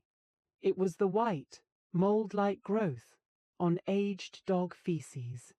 Yes, learned physicians sometimes prescribed a gargle or potion with this substance for throat ailments. The rationale might have been that the white growth was considered a salt or mineral deposit with drying properties. An alchemist physician might think it balancing to the wet inflammation of a sore throat. So, a suffering patient might be given a cup with a dissolved bit of this Greek white to drink or gargle. One can imagine the reluctance with which they might do so, but often sickness brings desperation. Perhaps some did find relief, though likely not from any pharmacological effect. But maybe the sheer horror induced some immune response, a wry thought. For plague buboes, as mentioned earlier, there was the recommendation to apply a poultice of human excrement mixed with plant roots.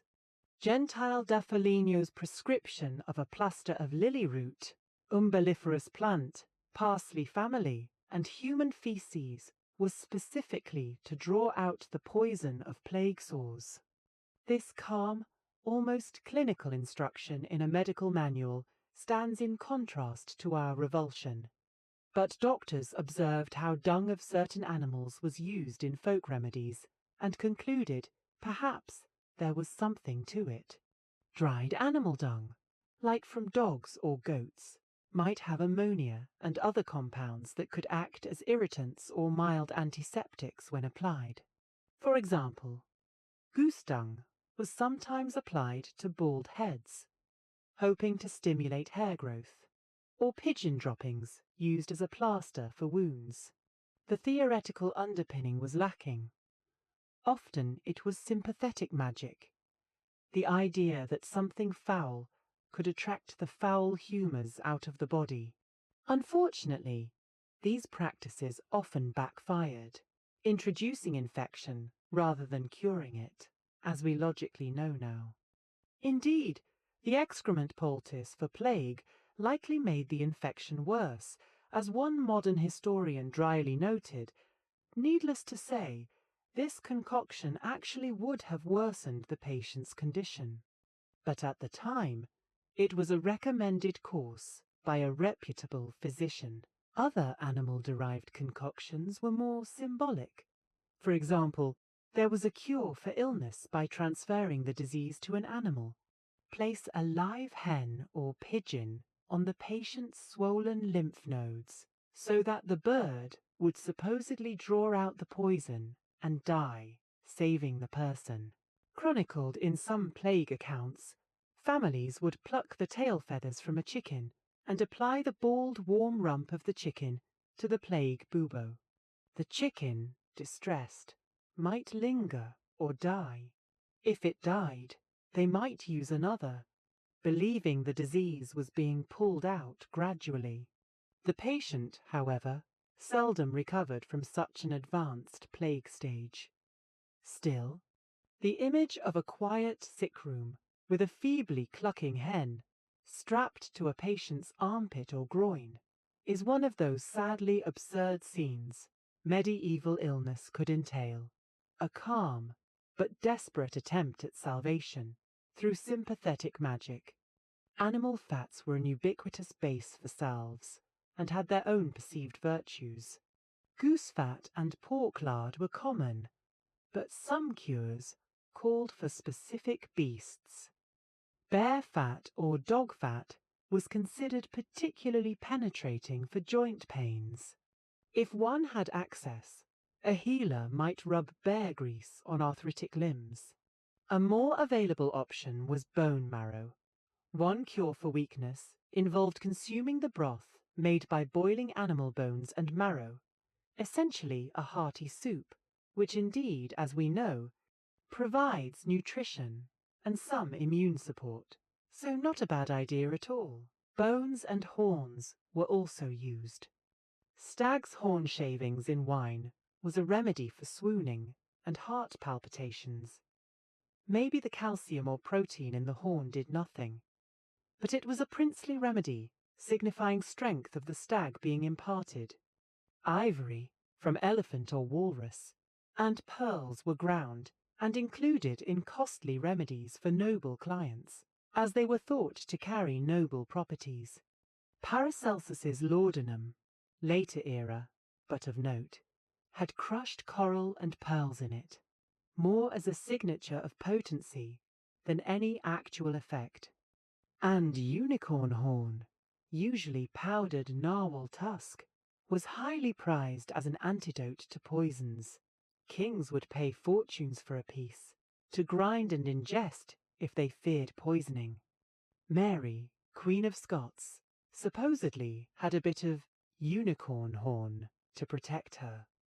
This trade in exotic animal parts, narwhal, rhino horn, etc., was an intersection of medicine and myth. One cannot overlook dried toads in the catalogue of weird cures. Dried toads or frog spawn sometimes appear in plague recipes or in cures for infertility. The belief was that toads, which were often seen as venomous creatures, could absorb venom or illness. In one method, a dried toad was worn in a pouch around the neck as an amulet to ward off the plague or to help a patient recover, sort of a portable sympathetic remedy. Milk and animal products from living creatures had their place too. For example, mare's milk or ass's milk was considered very nourishing for those with lung diseases or wasting illnesses. It's digestible and rich, somewhat akin to modern notions of special diets. There are notes of doctors advising tubercular patients to drink ass's milk or even bathe in it, as the Roman Empress Poppaea did, though hers was for cosmetic purposes. Honey, an animal product via bees, was a staple, used to dress wounds, which we know now can prevent infection due to honey's antibacterial properties. Mixed in virtually every oral remedy to improve taste and add health benefits, applied to soothe sore throats and coughs. It was both a sweetener and a medicine. Beeswax likewise was used for making balms and plasters. In the evening calm of our narrative, think of an apothecary stirring a concoction in his shop. Into a mortar he places some dried vipers. Yes, snake flesh was an ingredient in the famous theriac, a complex remedy originating from ancient times, containing dozens of ingredients, including viper flesh. Theriac was touted as an antidote to all poisons and a tonic for general health. Medieval apothecaries continued to make versions of it, often including crushed snake, opium, spices, and herbs all cooked into a paste and aged.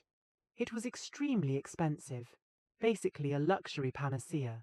In a quiet corner, the apothecary spoons some theriac into a ceramic jar for a wealthy client, who will take a pea-sized dose each morning to ward off illness. The smell of it is spice-heavy, with an undertone of something musky, perhaps the snake or musk additive. It's a far cry from actual effective medicine, but it was cherished as almost a magical safeguard. Zoological remedies extended even to the downright whimsical or mystical. One record suggests wearing the *** tooth of a wolf as a charm to prevent toothache, or grinding an earthworm to treat fever since worms emerge after rain. Maybe they symbolize drawing fever out through sweat. Moss from the skull of an unburied dead man, a type of usnea lichen called usnea, was used to treat nosebleeds or epilepsy, likely because it was thought to carry the essence of the brain or life of that person, now repurposed to strengthen another's head. It was even used in the human fat salve, as mentioned, combining human and plant realms. Urine, though not exactly an animal part, a bodily fluid, was widely used as well. Human urine to wash wounds, or as an ingredient in concoctions, or sometimes animal urine. Urine was considered a useful cleansing agent. It contains ammonia and a diagnostic tool. The calm image of a physician examining a flask of straw-coloured urine against the light stands in contrast to mixing it into medicine, but both occurred. There are recipes for poultices moistened with urine, or advice to have the patient drink their own urine for certain internal ailments, an old practice that occasionally surfaces even in modern fringe treatments. In a medieval hut, a thrifty peasant might rinse a wound with urine if clean water was scarce. And surprisingly, fresh urine is typically sterile, so it might not have been the worst idea to clean a wound when nothing else was available. Another curious remedy involved animal sacrifice transferred to illness. For example, taking 9 frogs, impaling them on oak spikes and burying them. As they decay, a sickness is supposed to wane. Or, similarly, transferring disease onto animals, like a goat or chicken by a ritual, and then killing the animal or setting it free far away, carrying the illness with it. These practices border on folk magic more than medicine, but they were all part of the continuum of cures. They reflect an understanding of illness as a thing that could be moved or expelled, even given to another organism, preferably a lowly animal. In the great quiet of a medieval night, one might even see a clandestine ritual. A family carries their sick child to the crossroads at midnight, where a black hen is sacrificed and laid at the intersection, the idea being the illness will go with the hen's spirit and not follow the child home. While not standard medical practice, such rituals coexisted with learned treatments. People would try everything, pray in church by day, and perhaps consult a village cunning man or wise woman for a secret animal charm by night. The voices of medieval physicians also suggested some animal cures with a veneer of logic. Ground deer antler for impotence or debility, the strength of the stag imparted to the patient, plus calcium content maybe. Bezoar stones, gallstones from goats found in their stomachs, as antidotes to poison due to their exotic origin. Indeed, a bezoar was highly valued if one could get it.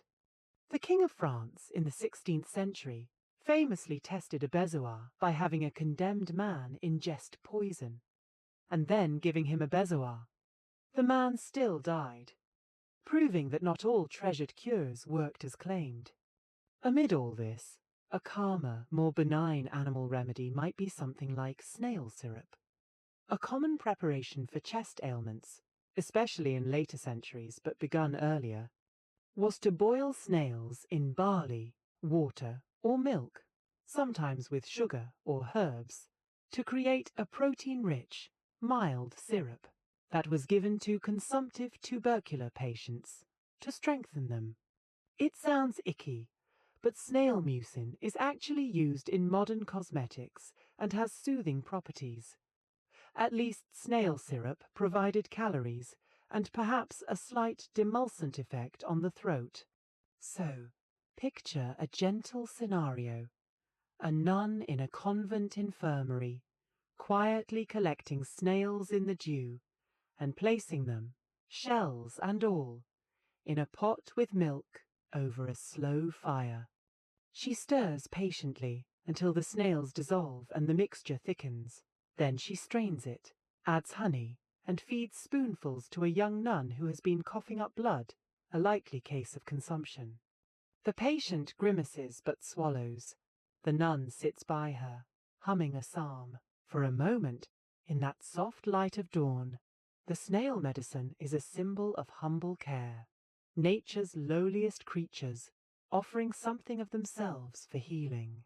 For wound care, beyond human fat and moss, they also tried animal derivatives. A poultice of spiderwebs and moss to stop bleeding.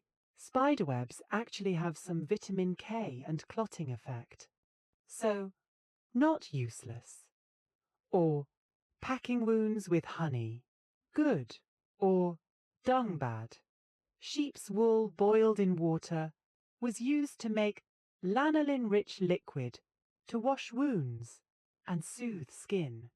It's interesting that sometimes an effective practice was adjacent to a dangerous one. The calm observation we can make is that medieval people were resourceful and symbolic in their use of animals for healing. In a world without labs and synthesized drugs, anything that had an effect, even coincidental, might be noted and repeated. The line between medicine, magic, and faith blurred, especially with animals, which often carried symbolic meaning. Lamb for purity, goat for sign-bearing, lion for strength, snake for both evil and renewal. When reading their remedy collections, one has to navigate with a similar mindset. They sought signatures and transferences. A strong animal's part might impart strength. A loathsome substance might draw out a loathsome disease. An innocuous creature might attract the illness away from the human body. It's a kind of poetic logic, if not a scientific one. Sitting by the fire at night, an old healer recounts how she once treated a child with persistent night terrors by placing a bat's heart under the child's pillow, because bats were creatures of the night, and perhaps by giving the terror a home in the bat's heart, the child could sleep peacefully. She admits she's not sure if it worked by magic or by simply giving the parents something to focus on, and thus they comforted the child better. But after that, the child slept. Such stories dot the landscape of animal remedies.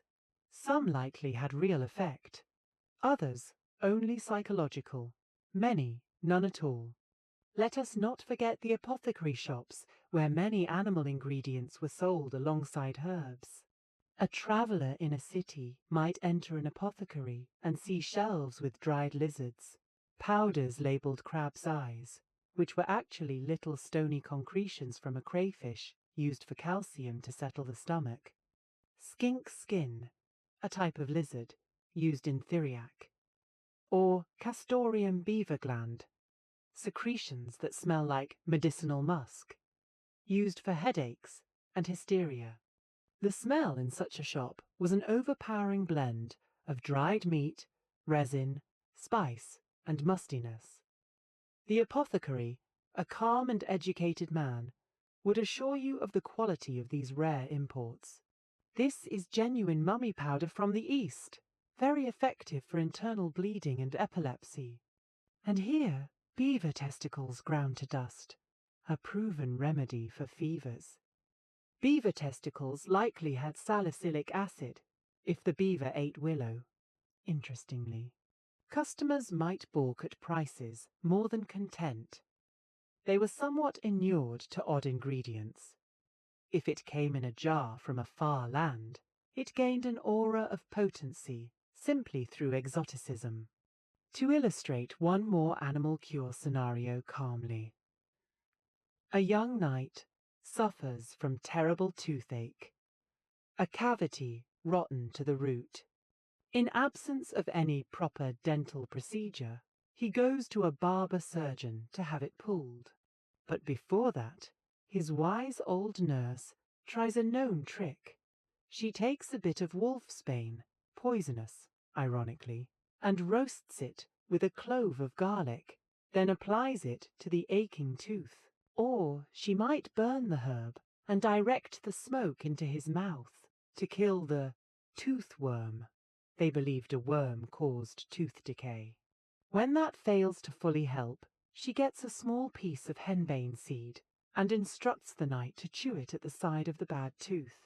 Henbane being narcotic, it numbs him a little.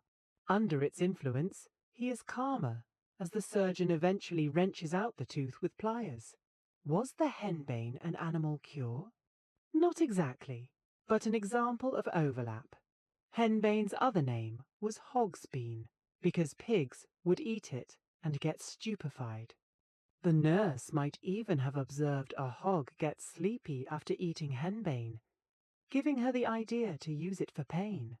Observation of animal behavior indeed sometimes guided remedies. They noted what plants sick animals gravitated to, like dogs eating grass to purge. Thus animals taught cures indirectly. And so, in the gentle flicker of our storytelling, the menagerie of medieval medicine parades by puppies and snails sacrificed for gout, owls baked to powder, leeches lapping blood, sheep's wool dressing wounds, donkey's milk nourishing the weak, dung and bile applied where today we'd recoil. It's a strange zoo of treatments, yet behind each lies a story of hope, of trial and error, of clinging to any remedy in a world of scant cures. Not all medieval people embraced these. Many must have gagged at the thought of some, and declined, unless at death's door. Some treatments were clearly last resorts, but in our calm narrative, we observe without judgment. This was their pharmacy, as much as the herb garden was. The boundary between kitchen, barn, and sickbed was thin.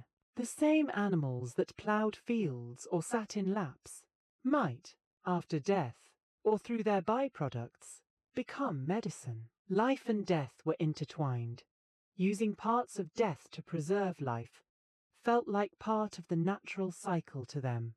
We might end this section with the image of a small child sleeping feverishly.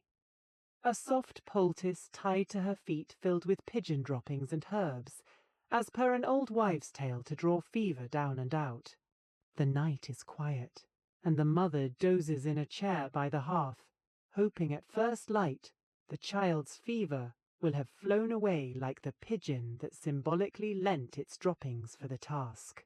It's an image almost tender in its absurdity.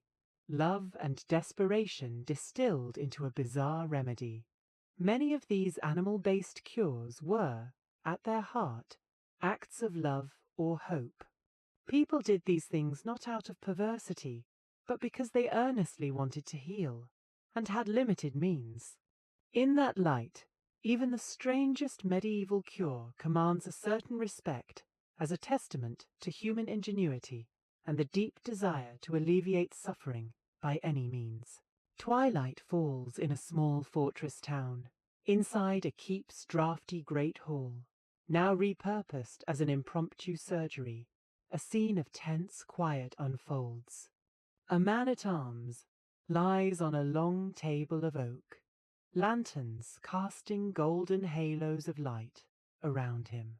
His leg has been crushed by a falling horse, and gangrene has set in. The foul smell of decaying flesh wafts through the hall despite the rushes and herbs strewn on the floor.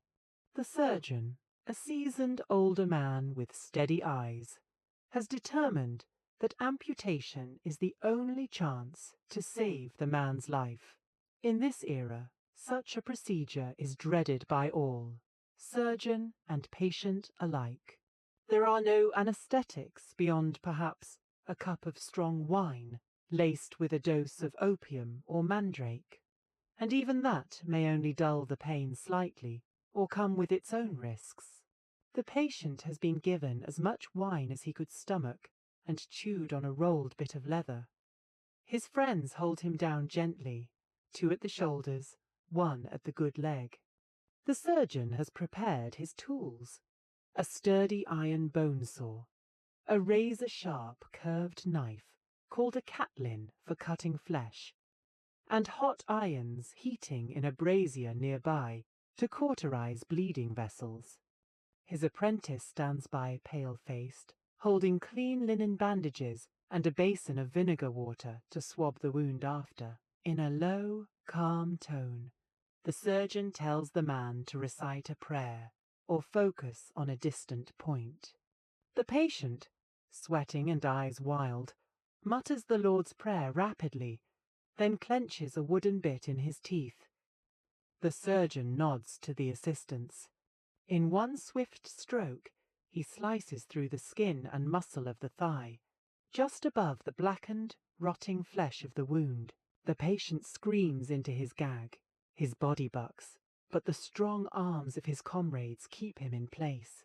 Blood spurts and flows, bright red from the severed arteries. Working with grim efficiency, the surgeon retracts the cut skin. He actually had tied a tourniquet tight above the cut before starting to slow hemorrhage, but still blood wells. Now he takes up the bone saw and begins cutting through the femur with rapid back and forth strokes. The rasp of metal on bone fills the hall, punctuated by the patient's muffled cries and moans. It is an agonizingly long minute or two, though in reality the surgeon is swift. The bone finally gives way with a crunch. The leg falls free, quickly snatched and set aside. Immediately, the assistants press linen to the stump, but spurts of blood still escape around it. The surgeon's helper, at a nod, brings the cautery iron, glowing red from the brazier. Without hesitation, the surgeon presses it against the open vessels. A sizzle and a puff of smoke. The stench of burning flesh and hair joins the already pungent air. The patient has mercifully fainted at this moment, sparing him the worst of that searing pain, or perhaps the opium finally overwhelmed him. Either way, his body goes limp. The surgeon methodically cauterizes any vessel still oozing. The bleeding stops, charred stumps of vessels now sealed. He quickly wraps the stump with the clean linen, packing it perhaps with a mashed herb like comfrey or a moss known to help with clotting, then bandages it tight. The crisis point is over. They place the unconscious man on a pallet. Now comes the feverish watch of infection. If he is lucky, if God is kind, he may live. Many do not. Post-operative mortality is frighteningly high, around 60–80% for major amputations in these times. Blood loss, shock, and later infection often claim patients even after a technically successful surgery. But some do survive, and that sliver of hope is why the surgeon does what he does. This scene might seem nightmarish, but it was the harsh reality of surgery without anesthesia or antiseptics. The surgeon's world was one of bravery and brutality, measured out in equal parts. He had to act decisively and quickly. Speed was one of his greatest assets, to shorten the patient's suffering and reduce the window for blood loss. Some became famed for their swiftness. Later, in the 19th century, Dr.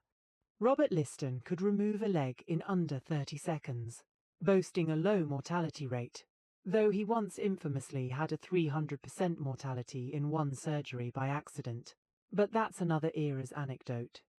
In medieval times, surgical manuals by figures like Albucasis, al-Zahawi, were being translated and circulated, giving systematic instructions for procedures. They described how to do amputations, drain abscesses, extract arrows, and even perform trepanning, removing a piece of skull, for head injuries or persistent seizures believed to be caused by evil spirits trapped in the head. Trepanning was one of the oldest surgeries. Many skulls with trepanation holes show bone regrowth, indicating the patient sometimes survived. The procedure was done by drilling or scraping a hole in the skull to release pressure, or demons. One can imagine a quiet hillside in daylight, perhaps a monk surgeon gently scraping a skull with a circular knife. A trapan, as a fellow brother, holds the patient, who is biting down on a cloth soaked in wine. The patient moans, but remains still enough, as the surgeon finally breaches the skull and carefully lifts a disc of bone. He might then cover the hole with a bit of gauze soaked in wine or antiseptic herbs and bandage it. Perhaps surprisingly, some patients did recover, especially if the trepanation was for something like relieving intracranial pressure after an injury. The key was keeping the wound clean afterward. And luck. One common operation was the cutting of bladder stones, a horribly painful ordeal. Men, who were more prone to bladder stones, due to diet and other factors, sometimes developed large calculi that made urination agony. A skilled surgeon would perform a lithotomy. The patient, often a young man or even a boy, would be tied in a seated position or on his back with legs pulled up. Without anesthetic, the surgeon would insert 2 fingers in the rectum to push the stone towards the perineum. Then take a sharp knife, the lithotomy knife, and cut into the perineum, the area between anus and genitals, directly into the bladder to extract the stone. The patient, likely screaming or passed out, would then have to hope no fatal infection set in. It was said that some surgeons could do this in seconds, the speed earned by much practice, often on unfortunate barber-surgeon apprentices or in public demonstrations on corpses. Recovery, if it occurred, left the patient incontinent at times or with complications, but some did get relief from the stone's agony this way. Without anesthesia, the only mercy was speed. This quick cut-and-pull method remained essentially the same until the 19th century, when anesthesia made it more bearable. Another brutal necessity was battlefield surgery. Picture a calm dusk after a chaotic battle. The surgeon's tent is set up by torchlight. Men with arrow wounds, sword gashes, and crushed limbs are laid out on makeshift straw pallets. The surgeon and his assistants move from one to the next, like quiet spectres, blood already soaking their robes. Here, triage happens. Some wounds are so mortal that they set those men aside with a bit of opium if available, to ease their passing. Others they attempt to save. An arrowhead lodged deep in a thigh. The surgeon probes with an arrow, spoon, or forceps, biting his lip in concentration as the patient groans. With luck, he clamps the arrowhead and draws it out cleanly. Immediately, an assistant presses a cloth, and the surgeon might pour a bit of boiling oil or cauterize the tract, a practice they used to prevent poison, since arrowheads were feared to be poisoned, or at least the wound contaminated. This itself caused terrible additional pain and tissue damage, but it was what they knew to do to avert infection. A man with a gut wound, intestines punctured, likely was given last rites, rather than any attempt at repair, since that was beyond their capacity. A man with a slash to the face gets stitched up. The surgeon uses a curved needle and silk or gut thread, sewing with neat, rapid motions, while a soldier holds a torch near and another holds the man's head still. The man is given a rag to bite and a cup of strong liquor after. The stitching is painful but quick. He'll have a scar, but if infection spares him, he'll live. Cauterization was a common follow-up, or even first response. They believed heat could seal wounds and destroy bad blood or contaminated flesh. If someone had a severed limb or a large bleeding vessel, out came the red-hot iron, as we saw.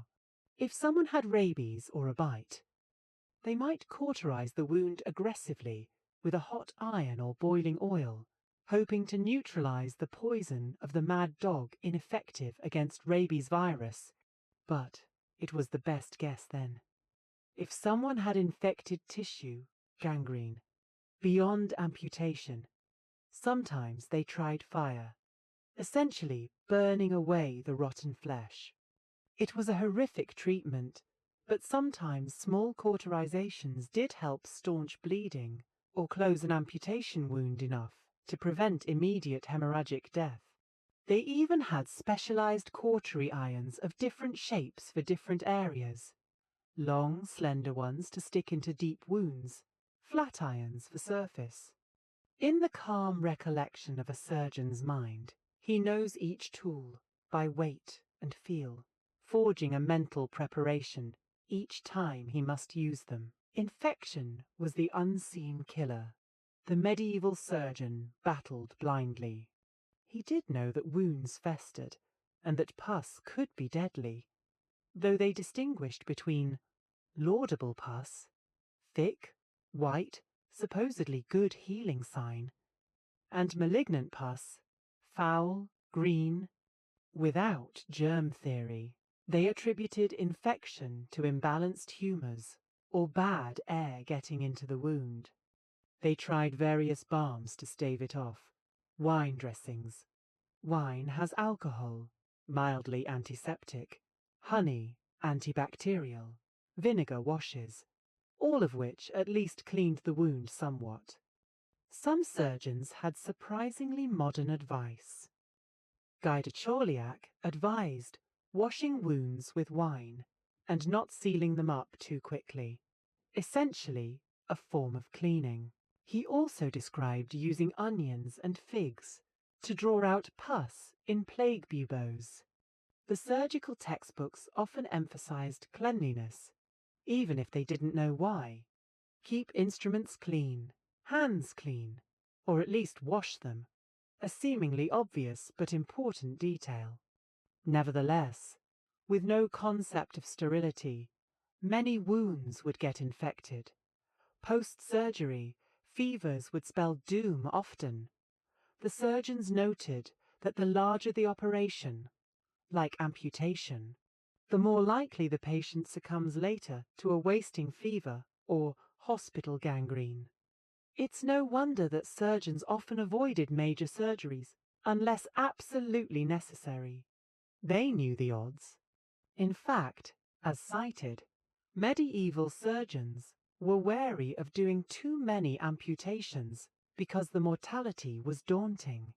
They would try all manner of less invasive methods first: poultices, bloodletting, dietary changes, and surgery was the last resort. Dentistry in medieval times fell largely to barber surgeons, or sometimes specialized itinerant tooth pullers. There was no filling of cavities as we do today. If a tooth rotted and hurt, the solution was extraction.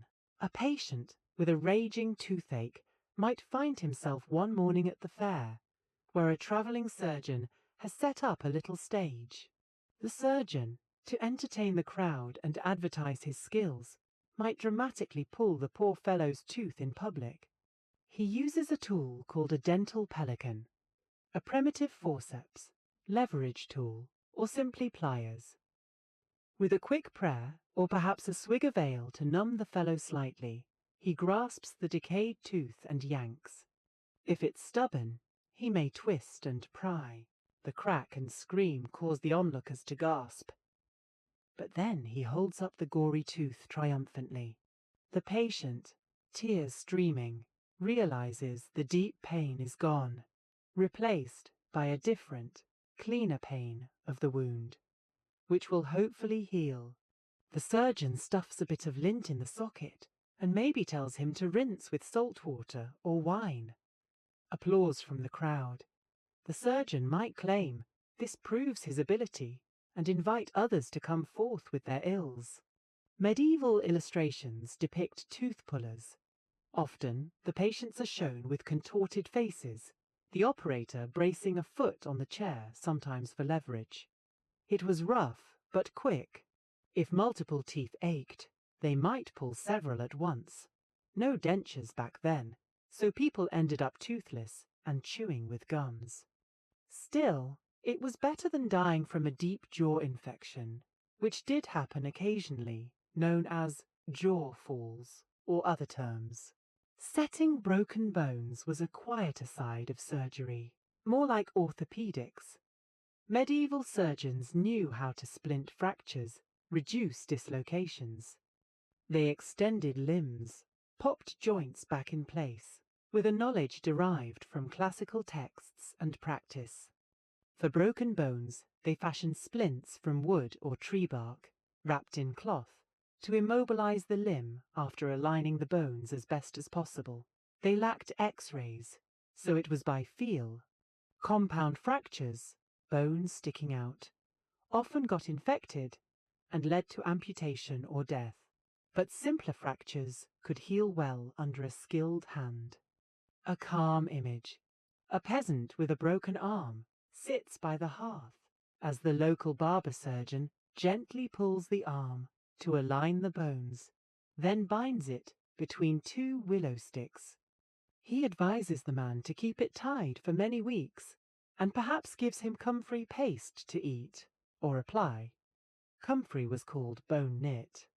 The man likely complains of itching and discomfort, but if all goes well, the bone knits and he can use the arm again, if a bit crookedly. Childbirth was essentially a surgical matter handled by midwives. If a baby was stuck, breech, or obstructed, midwives sometimes attempted manual repositioning. In dire cases, they might perform a craniotomy. If a fetus died during labour and could not be delivered, an instrument might be used to perforate the skull, to collapse it and extract, to save the mother's life. Horrific by today's standards, but it was that, or both perish. There were even a few accounts of successful caesarean sections in medieval times, especially if the mother was dying or dead, to save the baby. But those mothers almost never survived. It was done to rescue a baby typically, not to save a mother. A mother's survival from a C-section is not recorded until the late Renaissance or early modern period, unless legendary. So midwives prayed for smooth deliveries. They had herbs like ergot to induce contractions, though dangerous, as too much could kill the baby, and used lubricants like warm oil to ease the baby's passage.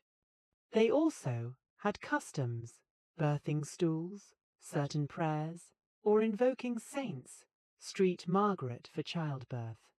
If surgical intervention beyond their skill was needed, sometimes a physician or surgeon would be summoned, but often by that point it was too late. Birth was largely left to women, with men only intervening if needed for something like the post-mortem C-section. In all these scenarios, the striking element in our narrative is the stoic calm of the practitioners, or at least the practiced appearance of it, in the face of others' agony. They had to cultivate a certain detachment to do what was necessary. Many surgeons wrote of the importance of compassion, but also firmness. You must cut resolutely, even as the patient screams, because to hesitate would prolong pain. There was a saying in medieval surgical texts akin to, "It is better for the surgeon to cause pain now than for the patient to perish later." So, with furrowed brow but steady hand, they carried on. Observers often remarked on their composure. Ambroise Paré, a later Renaissance surgeon who started in the 1500s, was noted for his calm during battlefield amputations, just as we imagined earlier medieval counterparts doing the same. After a major surgery, if the patient survived the first day, the post-operative care involved keeping them warm, hydrated with broths or wine, and the wound clean. They would change bandages if brave. Some thought changing too often. Let air in, causing infection, so they sometimes left bandages on, unless leaking. They administered what pain relief they had, opiates if available, or poppy syrup, or mixtures like laudanum if the formula had reached them. Paracelsus' laudanum came in the 16th century and included opium and other stuff. More often, They gave herbal analgesics, willow bark, henbane, mandrake, or just strong wine and sleep. Sleep was the best healer, they believed, so they tried to get patients to rest as much as possible. Family and nurses would sit by bedsides, mopping brows, much like we do now but without modern monitors. If fever set in, they might bleed the patient, which often was a death sentence, on top of surgical trauma, unfortunately, or give cooling possets. If the wound stank, sign of infection, they might wash it with wine, or apply a paste of bread and honey to draw out the badness. There was also a fear of pain itself, as more than a symptom. Some thought extreme pain could kill by its overwhelm not far off. Shock and pain could indeed push someone into collapse. So any mitigation, even if slight, was valued. That's why anesthetics, like the Dwale potion of wine, opium, hemlock, etc., were occasionally used by some bold surgeons to knock a patient out before cutting. There are accounts from the 13th, 14th centuries of surgeons using a soporific sponge, a sponge soaked in a solution of opium, mandrake, etc., dried and kept. When needed, they would wet it and hold it under the patient's nose, the fumes inducing sleep. After surgery, they'd use another sponge with vinegar to revive the patient. This was an early form of general anesthesia, though risky. It wasn't widely recorded, perhaps because the dose control was tricky. Too little, patient wakes in agony. Too much, patient never wakes. But it did exist. So, in a quiet imagining, perhaps one or two very skilled surgeons in a far-off city, say in Salerno or in Baghdad, the Arabs were ahead in some respects, might operate on an unconscious patient thanks to such a preparation. Those patients would have experienced a miracle for their time, surgery without memory of pain. However, for the majority, the brutal awareness was their lot. Consider also external surgeries, like tumour removals or boils lancing. Removing small surface tumours, like cysts or early breast tumours, was attempted.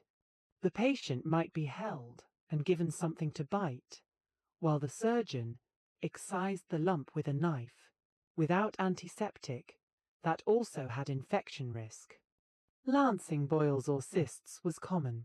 A quick slice to let the pus drain, often bringing immediate relief if done cleanly. The patient might scream at the cut, then sigh in relief as the pressure alleviates. The surgeon then washes it and perhaps applies a dressing with some salve, like resin or frankincense. They often used tree resins on wounds, possibly for their antiseptic quality. These minor surgeries were routine and often successful. Eye surgery for cataracts, called couching, existed. The practitioner would use a sharp, thin instrument to push the cloudy lens back into the eye, effectively blinding that eye's focus, but letting light in. Some patients could see shapes and light better after, which, in a world of no glasses, might be an improvement. No anesthesia beyond restraining the patient's head. The risk of infection or complete blinding was high, but it was done, especially in the Arab world, and then Europe. In all, medieval surgery was a field of heroics tempered by necessity. Those who practiced it were both feared and respected. Many towns didn't have a dedicated surgeon, so barber surgeons filled the gap for everyday needs. Universities eventually trained surgeons, distinct from physicians, especially as dissection knowledge grew in the later Middle Ages and Renaissance. But in our period, many surgeons learned via apprenticeship and experience. Their knowledge transmitted not just in text, but in practice, father to son, master to apprentice. They developed surprisingly advanced techniques for the time, but always haunted by pain and infection. One telling statistic later, around 1800, was that amputation mortality was about 40–50% in hospitals, likely similar or worse in medieval times. It means roughly half survived. A flip of a coin with a human life. That knowledge must have weighed on their minds as they cut. Imagine a surgeon sitting by his patient's bed the night after an amputation, in a corner of a dimly lit infirmary. The patient is feverish, tossing, but alive. The surgeon has done all he can, cleaned the wound with wine, cauterized, bandaged. Now he can only watch and pray. He perhaps reads a little from a medical treatise by the lamp, glancing up whenever the patient stirs.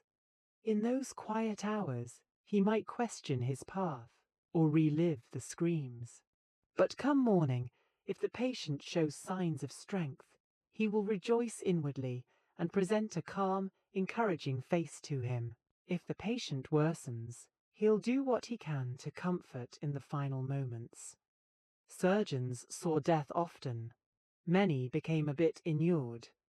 Yet the good ones kept a kernel of empathy. We should also mention lack of anesthesia meant not just pain, but movement. Patients could and did thrash, which complicated procedures. That's why strong assistants were crucial to hold someone down. It was as much a physical trial as a medical one. A well-coordinated surgical team in medieval times might be 2 or 3 people who know how to restrain without smothering, how to respond to the surgeon's barked requests for more light or a different tool, how to quickly tie ligatures if a vessel was bleeding. Yes, they sometimes tied off vessels with thread if they could see them. Paré, in the 1500s, famously reintroduced ligatures of arteries instead of cautery in amputations, reducing pain and shock somewhat. Medieval surgeons did occasionally tie off bleeding vessels with silk or catgut, especially in smaller wounds. So, not every procedure ended with a brand. If they could tie it, they might prefer that for smaller arteries. Environment. Surgical spaces varied from open fields to castle halls to early hospitals. Monastic hospitals sometimes had dedicated rooms for sick patients. Surgery might be done there, but for big ones, often any large clean space was chosen. Cleanliness as concept existed. They valued washing the wound, having clean linens, but of course germ-theoryless cleanliness had limits. However, some accounts show surgeons wearing a linen apron or coat, maybe washed, maybe not too often. Hard to say. No gloves, bare hands, but they did wash in vinegar or wine sometimes before operating. Maybe more to warm the hands, or because they noticed dirty hands cause problems. They knew pus on a surgeon's hands can infect another. Some surgeons wrote that one should wash hands after handling a suppurating wound before treating. A new patient. A rudimentary notion of cross-contamination. Survival. When a patient survived a major surgery and healed, it must have felt miraculous. If an amputee lived, they might later get a peg leg or crutch. Life changed, but continued. There are tales of knights returning to battle with one hand replaced by a prosthetic, like the famous Gottfried, Iron Hand von Berlichingen, though he's 16th century. So a very few did go on, but many more probably quietly succumbed and were buried. Surgeons gained skill over time, so perhaps a reputable one had a better success rate and more survivors to show, thereby attracting business. An incompetent one may not last in practice long, or would stick to minor procedures. In our calm recollection, after the horrors of the cut, time fast forwards to a tranquil recovery scene. Perhaps one patient we saw earlier, say the man-at-arms with the amputated leg, did survive. It's weeks later. He is sitting on a bench outside the infirmary on a mild spring day, a crutch under his arm, his bandaged stump healing well with healthy granulation tissue. He gazes at the sky, thankful to be alive though altered. The surgeon comes by to change his dressing. Gently, he unwinds the linen, checks the stump. It's clean, no foul odour, just pink healing flesh. He applies a bit of egg yolk and rose oil mixture, an ointment known to promote healing of wounds in later medieval practice, as Paré advocated, and re-bandages. The man-at-arms grips the surgeon's hand and thanks him quietly. Both know how close death was. The surgeon nods modestly, feeling that flush of satisfaction. A life saved against the odds. In that serene moment of gratitude, all the screams and blood are, for a time, justified. The patient can now dream of going home, maybe farming or doing lighter duty, but alive to see his family. The surgeon tidies his tools, looking at the now dull sore that once gleamed with blood, and he too mentally thanks the divine for granting success this time. This interplay of violence and healing, of agony leading to relief, if fortunate, characterized the world of surgery without anesthesia. Our narrative holds these opposites in gentle balance, describing the cruelty of necessary pain and the calm that eventually follows, when the patient either finds peace in recovery or in death. The surgeons and their patients walked a knife's edge between these outcomes.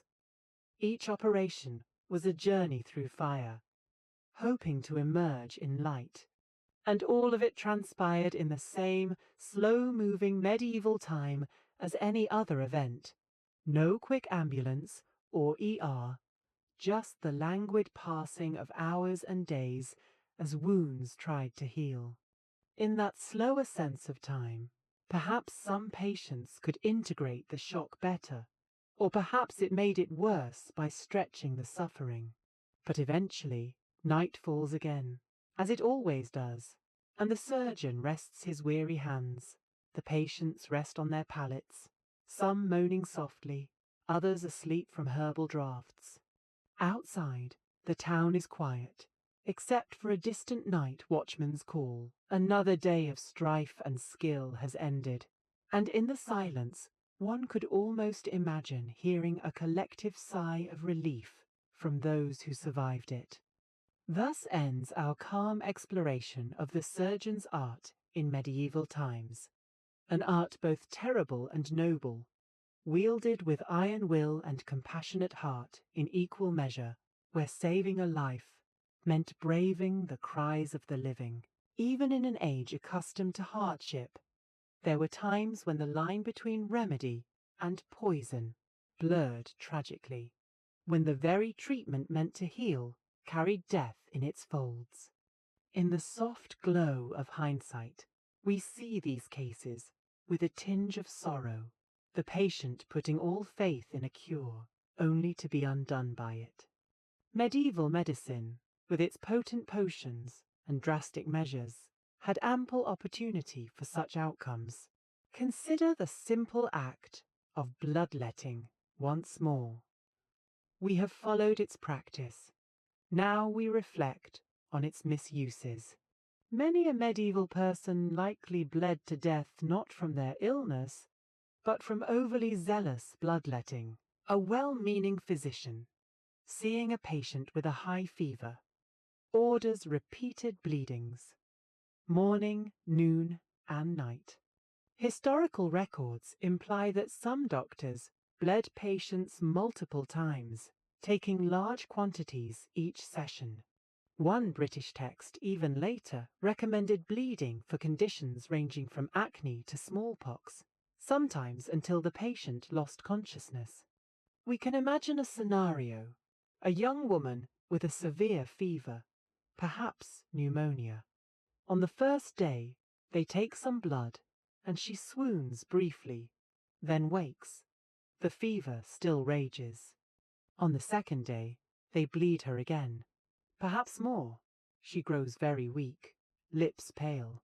By the third day, delirious, she can hardly protest as they open a vein yet again. This time, as blood streams from her arm, her eyes roll back and she does not wake. She passes into death quietly, exsanguinated, we'd say now. The family is heartbroken. The physician might console them, and himself, that the disease was too strong. But in truth, it was the cure that hastened the end. In modern commentary, one historian noted with regret how many sick people were weakened by bloodletting and then died, when they might have recovered otherwise. George Washington's death in 1799 is a famous example, often cited. Bled of perhaps 40% of his blood within hours for a throat infection, likely contributing to his demise, a post-medieval case showing the ultimate fatality of that misguided remedy. Another case. Mercury cures for syphilis. Towards the end of the medieval period, late 15th century, syphilis erupted in Europe. With no known cure, physicians turned to mercury, an age-old alchemical substance, to treat it. They applied mercury in various forms: ointments, steam baths, oral doses. Mercury is a poison. In small quantities, it might kill the bacterium. Though they didn't know of bacteria, they just observed sometimes improvement, but it also slowly poisoned the patient. A typical treatment regimen might involve mercury ointment rubbed on sores, or mercury vapor baths, where the patient sat in a heated box, head out, as mercury was vaporized inside. One physician of the 1500s described how, after such fumigations, the patient would feel the ferments of the disease dissolve in your mouth in a disgusting flow of saliva. Indeed, mercury makes one salivate excessively and can cause teeth to loosen and fall out. Patients often lost all their teeth, suffered ulcerated gums, kidney damage, neurological tremors, the mad-as-a-hatter phenomenon, from mercury. They might have been cured of syphilis lesions temporarily, but some died of kidney failure or mercurial poisoning in the process. It was sometimes grimly noted that a patient went through both disease and cure and ended up dead from the remedy, if not the illness. One might say of syphilis in that era: a night with Venus, a lifetime with Mercury. And that lifetime could be short.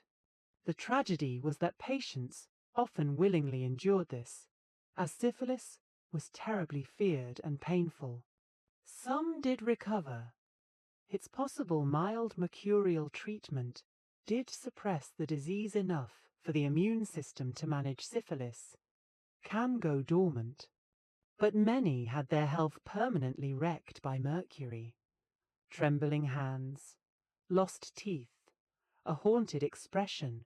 Mercury can cause psychiatric symptoms too. Mercury wasn't the only toxic metal in play. The Paracelsians of the Renaissance, early 1500s, also advocated antimony, a metalloid which in small doses causes violent vomiting and diarrhea. They thought purging was cleansing, and in large doses is outright toxic. They made antimony pills, or elixirs to purge bad humours. Patients often suffered severe dehydration or even organ damage as a result. If they survived, they might have briefly felt better from the purge, reinforcing the doctor's belief, but some surely did not survive the ordeal. Even gold, the incorruptible metal, became a remedy. Paracelsus claimed a distillation of gold, drinkable gold, would cure all ills. Alchemists prepared aurum potable, drinkable gold chloride. Patients who took it often got very ill. Gold chloride causes kidney damage and something called auric fever, ironically a fever with profuse sweating and salivation. Instead of rejuvenation, they were further burdened by heavy metal poisoning. The cure-all proved to be a curse. Possibly some wealthy seekers of eternal youth in late medieval courts sipped these tonics, only to find themselves sicker. We can recount a hypothetical episode. An aging alchemist prince, desperate to extend his life, takes daily drops of a golden elixir. He trusts his court alchemist's assurances. Over weeks, the prince's vigor does not increase. Instead, he becomes more fatigued, his urine scanty and dark, kidneys failing. He drools uncontrollably, hands shaking. Before long, he is bedridden. The alchemist quietly flees the court, suspecting the outcome. The prince dies in agony, effectively poisoned by the very elixir he hoped would grant him more years. Another everyday instance of cure turned killer: herbal overdoses. Many herbs, as we've seen, are toxic in excess. A midwife might give too strong a dose of pennyroyal to a young woman attempting to expel an unwanted pregnancy. The woman might suffer severe internal bleeding or liver failure from the potent pennyroyal oil, leading to her death, sometimes, along with the fetus, a double tragedy. Or consider hemlock administered wrongly. A physician tries to calm a patient's tremors with a bit of hemlock in wine, but misjudges the dose. The patient gradually becomes paralyzed. Their breathing slows until they slip into death, much like Socrates did in ancient times. The doctor might realize too late that the dose was lethal. Opium, the great pain reliever, could also kill if used without care. A monk in an infirmary, moved by compassion, might give a suffering patient a heavy draught of poppy syrup. If too potent, the patient could simply stop breathing in the night. A quiet passing, mistaken for a merciful natural death, but in truth, an overdose of kindness. Medieval texts did warn of opium's strength. They called it thebacum sometimes. Some advised combining it with other things to moderate it. But accidents must have happened. In those cases, it was a better way to die than the agony of, say, end-stage cancer. Though they didn't name it thus, cancers existed. But it was the treatment that facilitated death. The plague treatments often made things worse. The earlier mentioned plaster of human excrement and plant roots applied to buboes. You can imagine the result. The open bubo, now smeared with fecal bacteria, virtually ensuring septicemia. Many plague victims likely died even faster or in greater torment due to infections introduced by these cures. Another plague cure was to wrap the patient in thick woolen blankets and place them by a fire to sweat out the disease. In effect, dangerously overheating someone who already has a fever, sometimes causing dehydration or heat stroke, definitely not helping the advanced infection. Yet doctors recommended it to expel pestilential poisons. If a patient was already weak, such extreme sweating could push them over the edge. Quack treatments occasionally directly killed. A charlatan might sell arsenic pills, disguised as a tonic. Arsenic, in small doses, was sometimes used as a tonic, and in larger, used as poison. If the charlatan mismixed, or the patient took too many, arsenic poisoning ensued. Violent vomiting, bloody diarrhea, then collapse.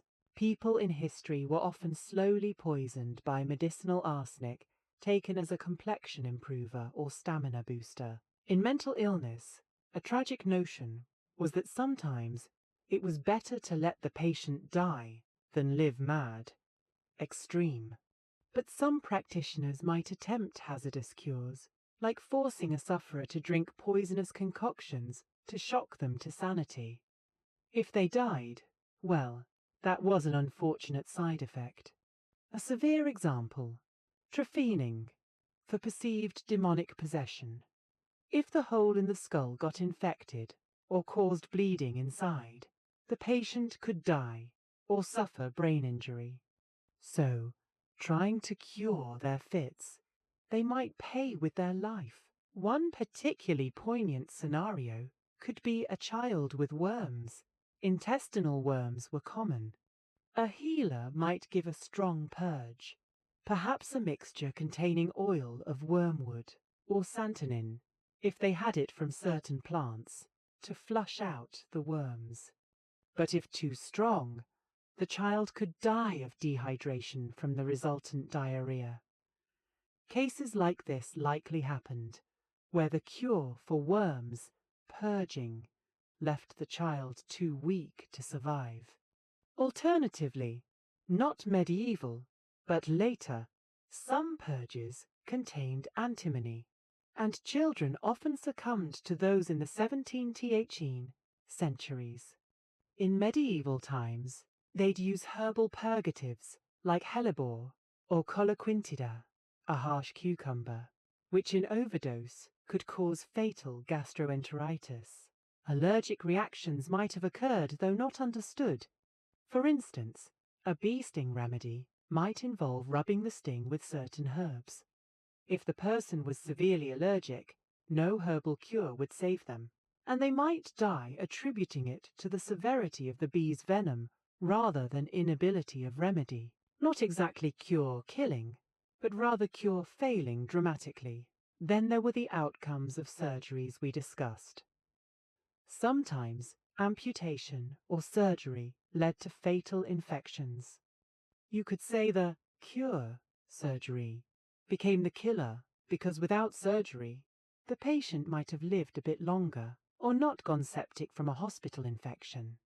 In one notorious case from a later era, Liston's 300% mortality surgery, a rushed amputation not only killed the patient via infection, but the assistant died, accidentally slashed and infected, and a bystander died of shock. That's an extreme, but it underlines how surgery in the days before antisepsis could have collateral damage. In medieval times, surgical mortality, we cited, was extremely high. Many a patient might have lived with a crippled limb for years, but died days after it was removed. This created dilemmas for surgeons. Attempt the risky cure, or leave the patient to likely die from the original problem anyway. A gamble either way. Blood transfusions were not done in medieval times. First experiments in 17th century. So we skip that potential killer cure. Sulfur and brimstone fumes for pestilence. Sometimes used to fumigate houses while patients were inside, thinking to kill the pestilence in the air. A patient already struggling to breathe with pneumonic plague might be essentially asphyxiated by the heavy fumes or suffer lung damage. It's conceivable that some cures, like inhaling smoke from burned herbs in closed rooms, did harm. Lead-based remedies. Medieval pharmacopoeia did include lead. Sometimes like lead plasters for wounds, or lead sugar, acetate, for sweetening wine. Lead accumulates. Some patients with chronic issues might get lead poisoning from these plasters or the sweet syrup they took daily. This would cause anemia, neurological issues, and organ failure over time. The connection wouldn't be known, so they'd ironically treat symptoms of lead poisoning with more remedies, perhaps even containing lead again. A vicious cycle until the patient wasted away. Doctrine of signatures misfires. They might give a patient something harmful because it symbolically fit the disease. For example, giving red coral for bloody cough. Coral probably, harmless chalk, but maybe not the best. However, giving ground scorpion to someone stung by a scorpion, since, like cures like, they did such things, could introduce more toxin, or at least disgust. Similarly, treating rabies by having the patient drink a potion containing hair from the rabid dog, hair of the dog that bit you, obviously did nothing except risk other infections or choking. Meanwhile, the real disease progressed unchecked, so one might blame the cure for failing. In effect, its false promise killed by inaction on real treatment. Though none existed for rabies, that was a death sentence anyway.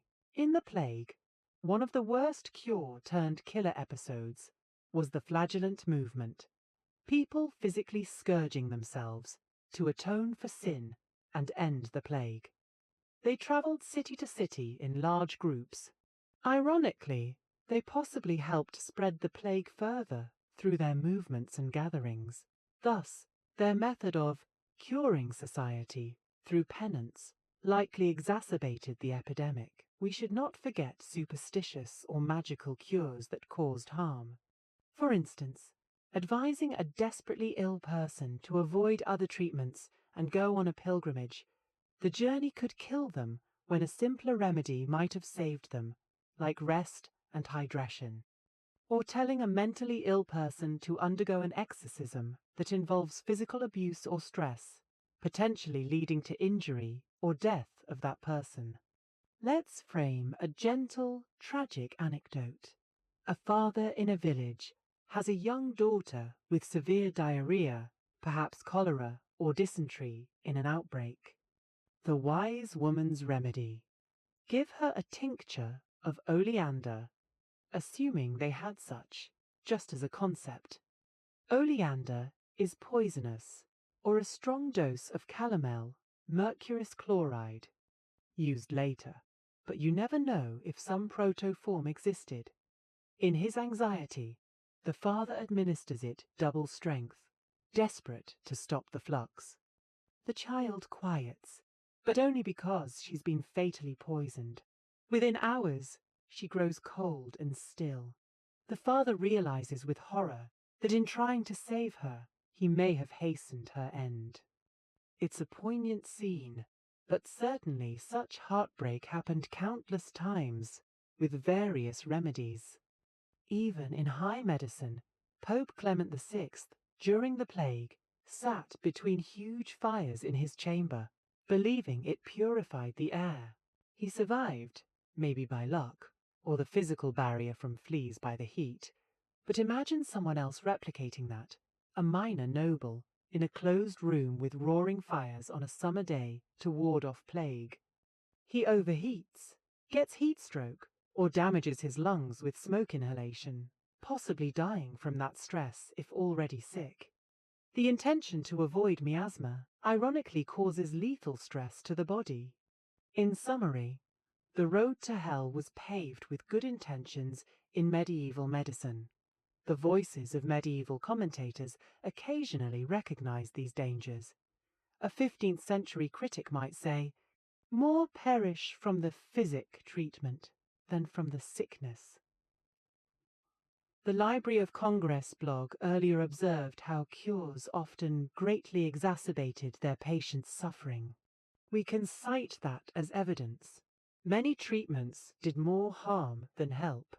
And so in our narrative, as we move slowly through the shadows of a medieval evening, we hear whispered laments. A mother saying, "If only we hadn't bled him so much." A monk scribbling in a chronicle, "The cure was worse than the disease."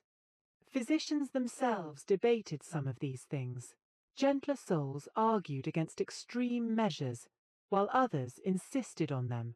One could conjure an image of a weary physician after losing a patient, writing by candlelight in his casebook.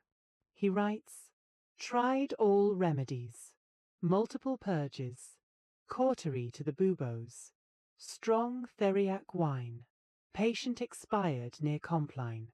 Perhaps the interventions were too taxing on his debilitated body. Requiescat in pace. It's as close as one might get to admitting the treatment played a role. Another might be an experienced midwife instructing a younger one. Be careful with the black hellebore. A pinch too much can stop a heart. Measure thrice, administer once, thus acknowledging the thin line between dose and poison. Even the successes often came with heavy costs. One example: major surgery survivors often had chronic issues, from the crude treatment amputees with painful neuromas, scarred burn victims from cautery, etc. So sometimes, while not outright killing, cures inflicted their own long-term suffering, ironically requiring further treatment. A specific late medieval instance, Paret's story of battlefield wound care. Before him, they poured boiling oil on gunshot wounds as a cure, thinking gunpowder, poison needed burning out. Paret ran out of oil once and had to use a mild turpentine dressing. He found those men did better, with less pain and no worse infection. He famously said, "I dressed him, and God healed him." This highlights how a harsh standard cure, boiling oil, was probably killing or harming more, and a gentler approach saved limbs. Many medieval surgeons likely inadvertently discovered similar when they lacked a usual caustic and a patient survived, a lesson that sometimes less cure meant more survival. But knowledge moved slowly, and many continued harmful routines out of tradition. In our quiet conclusion of this section, perhaps we picture a kind of ethereal courtroom where the spectres of patients who died from cures stand side by side with the doctors who administered them. But rather than anger, there is a shared sadness.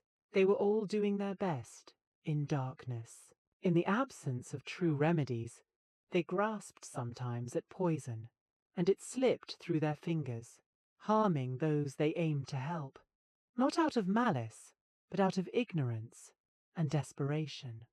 A calm voice narrating this might say, "And in those times, the healer's hand could turn heavy, the draught mixed to heal could carry hidden death. Many a soul went to God, not by the arrows of fate, but by the very salves and potions meant to deliver them from evil." It was a cruel irony that haunted the practice of medicine for centuries, an irony still remembered in cautionary rhymes and texts. The medieval physicians often read the old line, primum non nocere, first, do no harm. Yet harm was often entwined with cure in those days. Ending this section, perhaps a final soft tale, an old physician on his deathbed, reflecting on his career. In a dim study lined with books, he confesses to a young apprentice at his side, "I have learned much. Yet for all our art, how often did I see my patients suffer from my own treatments? May you, in future years, find a way to spare them that." The apprentice, who will live into the era of early scientific discoveries, nods solemnly. In that passing of the torch is an implicit hope that one day cures will cease to kill. In the meantime, in medieval nights, these quiet tragedies were part of the fabric of trying to do good in a world without clear answers. The pace is slow, remorse gentle but persistent as the narrative drifts onward, leaving behind those ghosts of unintended consequences with a sigh. Night has fallen once more over the medieval town. In a modest timber cottage at the end of a lane, the scene is hushed and still. We step inside a sick room where time seems to stand suspended between darkness and dawn. A single beeswax candle burns on a small table, its flame unwavering in the stifled air. The room is simple. Walls of wooden beams chinked with clay, a handful of stools, and a low bed pushed against one wall. On the bed lies a young woman, terribly ill, her face pale, hair damp with sweat. Perhaps it is the plague, or consumption, tuberculosis, or some unnamed fever. Her breathing is shallow and rapid, each inhale a soft rattle, each exhale a sigh. Gathered around her in silent vigil are her family. Her mother sits on a stool beside the bed, holding the girl's limp hand.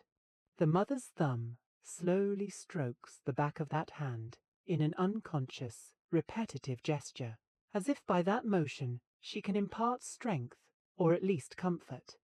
On the other side, the father stands, one calloused hand resting on the bed frame, his eyes fixed on his daughter's face with an expression of helpless worry. In the corner, two younger siblings huddle together, fighting sleep, fear in their wide eyes as they watch their sister's laboured breaths. An earthenware jug of water and a damp cloth sit on a nearby bench, along with a small pile of herbs and garlic, remnants of the day's desperate remedies. The room smells faintly of vinegar and thyme from those earlier ministrations, mixed with the underlying sour-sweet odour of illness and sweat. A soft prayer is being whispered. The local priest had come by at twilight to give the girl last rites when it seemed she might not last the night, and he left a blessed candle and whispered a prayer to St. Jude, patron of lost causes. Now the mother quietly recites a decade of the Rosary, each whispered Ave Maria, marking time in this anxious night. The father occasionally joins in with a low Amen. These prayers weave into the silence, providing a fragile thread of hope to cling to. Shadows flutter on the wattle and daub walls, cast by the solitary candle. Each family member's face is half lit, half in darkness, much like their emotions teeter between hope and despair. The sick girl stirs fitfully. Sometimes her fever makes her delirious. She mutters something incoherent about a childhood memory, or calls out a name, and her mother quickly soothes her. Shh, I'm here. Be at peace, my love. The mother dabs the girl's forehead with the cool, damp cloth, wiping away beads of fever sweat. The cloth is wrung out in a wooden bowl of water, mixed with a little vinegar. The drip of water back into the bowl is loud in the stillness. Outside, through the tiny shuttered window, faint night sounds seep in. A distant owl hooting, the far-off bark of a dog, and occasionally the mournful toll of the church bell marking the hour. It is the middle of the night, perhaps 2 or 3 hours past midnight, often called the death of the night, when energies are lowest. The family's exhaustion is palpable. The father's head nods forward now and then as he fights sleep. The siblings have curled up on a straw mat and drifted off, their young minds escaping for a time into innocent dreams. Only the mother remains fully awake, eyes shining with tears she refuses to let fall. She glances at the nearly spent candle, a mental note to herself. If it dies before dawn, she'll light the Blessed One, to keep prayerful light in the room. Superstition whispers that one must never let a sick room go dark, for darkness invites death to steal in. And so she keeps that flame alive. In the corner by the hearth, where only embers remain after the fire was allowed to die down to avoid overheating the patient, the shadow of a herb bundle hanging from a rafter occasionally catches the candlelight. Bunches of dried lavender and rosemary, hung there to freshen the air and symbolically ward off bad spirits, sway almost imperceptibly in a slight draught. The fragrance has faded with time, but in the imagination one can still detect a hint of their calming scent. On the table under the herbs lies a small psalter, book of Psalms, and a book of Hours, opened to the prayers for the sick. By earlier lamplight, perhaps, a literate neighbour had read a few psalms aloud, but now only silence, and the mother's murmured Hail Marys persist. The uncertainty in the room is a heavy presence. Will the daughter live to see dawn? They do not know. Her fever may break in the morning's early hours, as sometimes happens, or it may climb higher until her frail body can take no more. The mother recalls others she's lost, maybe a child in infancy, or her own sister to the last pestilence, and she steels herself for what may come, even as her heart refuses to give up. Such is the nightly vigil known to medieval families, the long wait where minutes drip like water from a leaking roof, and every slight change in the patient's breathing is noted with both hope and fear. The girl suddenly coughs, a wet, body-racking cough that shakes her thin frame. The father is instantly alert, placing a hand under her back to help her sit up a bit as she coughs. The mother brings a rag to her daughter's mouth. The coughing fit subsides, leaving the girl weaker. A spot of blood shows on the rag, if it's consumption, or just phlegm if it's a lingering pneumonia. The mother's eyes well with tears at the sight of blood, but she quickly hides the rag away and forces a smile at her daughter, who half opens glassy eyes. The girl croaks out, "Water!" The father lifts her head gently and brings a wooden cup to her lips. She sips a little, a mixture of water and a bit of weak wine, with herbs they had made an infusion of chamomile and honey earlier, to try to soothe her. The liquid dribbles from the corner of her mouth. The mother wipes it tenderly. The girl lies back, eyes shutting again, sinking into a semi-conscious haze. The parents exchange a worried glance. But at least she asked for water. That small sign of awareness is seized upon as positive. The night deepens.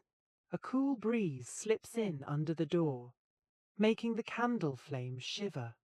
The father puts another log on the hearth's embers to gently warm the room. Too much chill is thought to be harmful for a sick person. The orange glow briefly illuminates the rough interior. A clay jug, some simple stools, a basket of carded wool in the corner, a distaff, everyday life items that seem like a world away from the sickbed drama.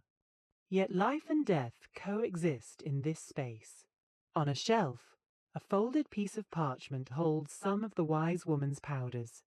One might be ground valerian root for sleep, another a mix of crushed pearls and coral for strength, expensive and likely ineffective, but a gift from a concerned, wealthier neighbour, maybe. The mother had given a dose of something earlier. Now she will give no more, not wanting to disturb her daughter's fragile rest. Shadows lengthen. Occasionally the candle flame gutters as the wick burns low. The mother trims it carefully with scissors kept for that purpose, making sure it can last a bit longer. Each family member's face shows the toll of this vigil. Eyes red-rimmed, expressions drawn, an almost tangible ache in their posture. And yet, there is a gentle togetherness too. They are here, united in love, around the one who suffers.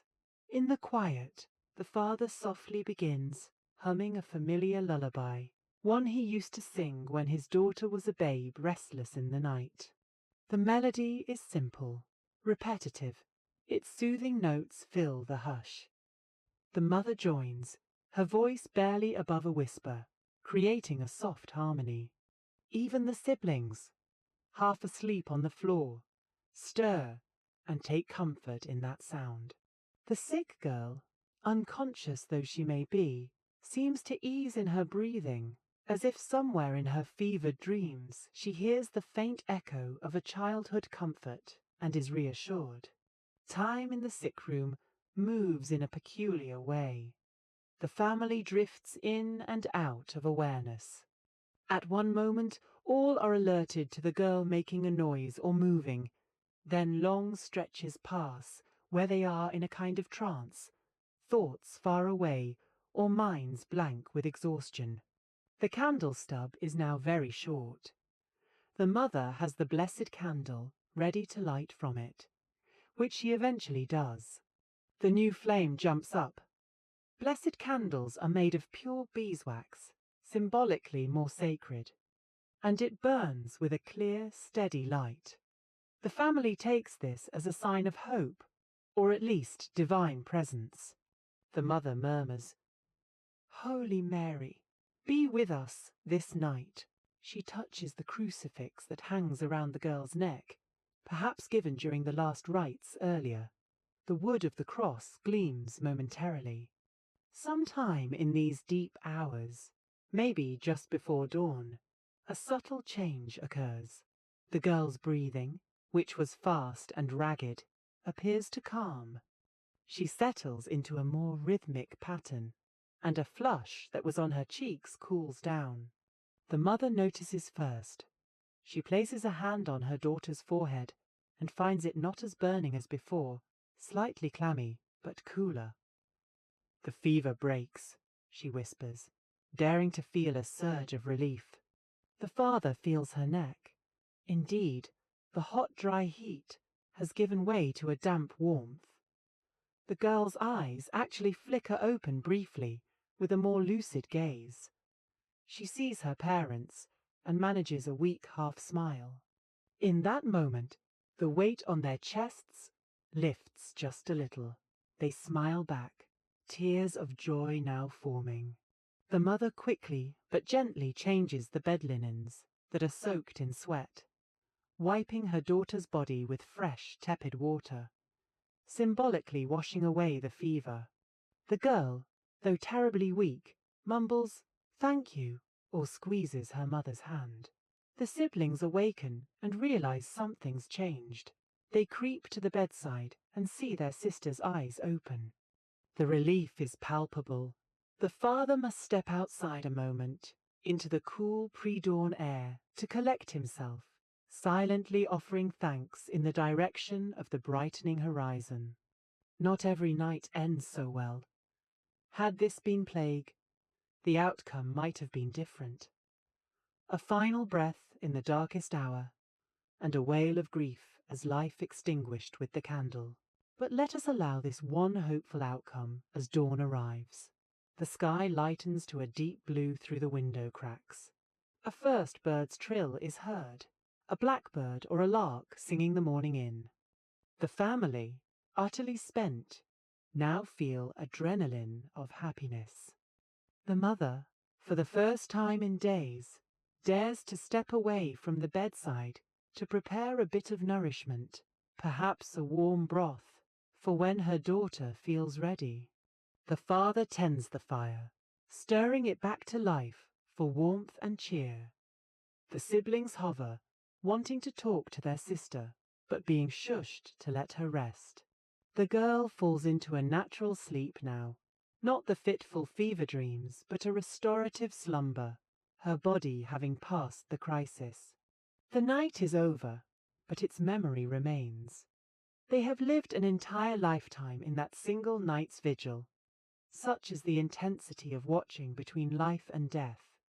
In centuries to come, across the world, countless families will share similar hours, though with modern help, maybe with electric lights and medicines, but the emotional core remains remarkably similar. In our medieval tale, the family's closeness, their faith, their care, all helped buoy the patient through the darkest hours. It is a gentle reminder that even when cures failed or were absent, care itself, the quiet presence, the cool cloth, the hand held through the night, was a powerful healer. As the sun's first rays break over the village rooftops, golden light spills into the sick room, dispelling the sombre shadows.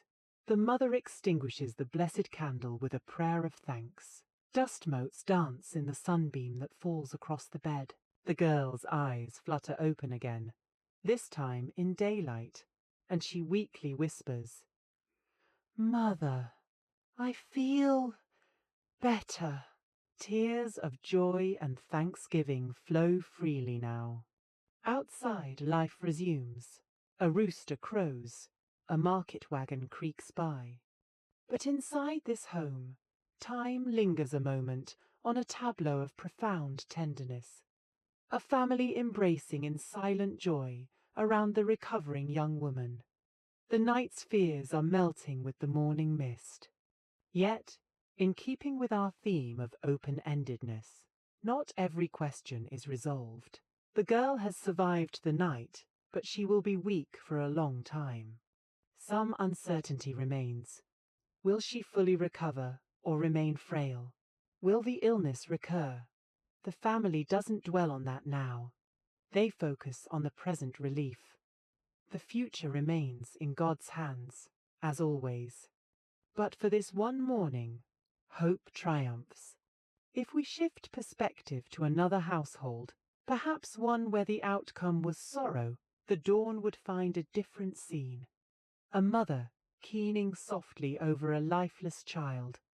A father building a coffin at first light. Those tragedies were all too common. And one village's mourning bell often answered another's thanksgiving bell. But even in those sorrowful homes, eventually night turns to day, and life, however altered, continues. Neighbors come to console. The routine of existence gently asserts itself. In our narrative sick room of the night, we have tasted the fear, the sanctity, the intimate humanity of medieval illness at night. These hours were when all the doctoring was done, and nothing more could be done, only waiting and watching. It was a time when many turned wholeheartedly to prayer, believing that when human skill ends, divine mercy might intervene. Some nights they felt that mercy. Other nights it seemed to withhold itself. In both cases, the watchers emerged transformed, either with grief or with gratitude, often a mix of both, as gratitude for survival often mingled with grief for others lost. Now, as the narrative night yields to morning, the tempo of life will pick up. The healer might come later to check in, prescribe tonics for convalescence. Chores will call to be done. But for this fragile moment, the family simply stays together, possibly drifting into a much-needed sleep themselves by the bedside, confident that the worst has passed. The sick room, that was a place of dread in darkness, now becomes a place of rest and recovery in daylight. We leave this family in their quiet celebration, stepping out into the narrow lane where the sun now warms the thatch of cottages and disperses the night's damp. Another day in the medieval world begins, full of toil and hope, suffering and solace. But those who endured the night have a renewed appreciation for the simple gift of breath and heartbeat continuing. May the tranquility of this journey linger with you. And as you now let yourself sink into sleep, imagine the distant sound of a medieval lullaby, perhaps the very melody that father hummed to his sick daughter, carrying you on a slow, gentle river toward dreams. There is no final destination needed. The journey itself has been the gift, and now it lovingly releases you to rest. The candle gutters, its last flame giving a little dance, then goes out. The room is dark, but the darkness is friendly and warm. Night's healing curtain wraps around you, as the voices of the sleepy legend tale bid you a silent good night.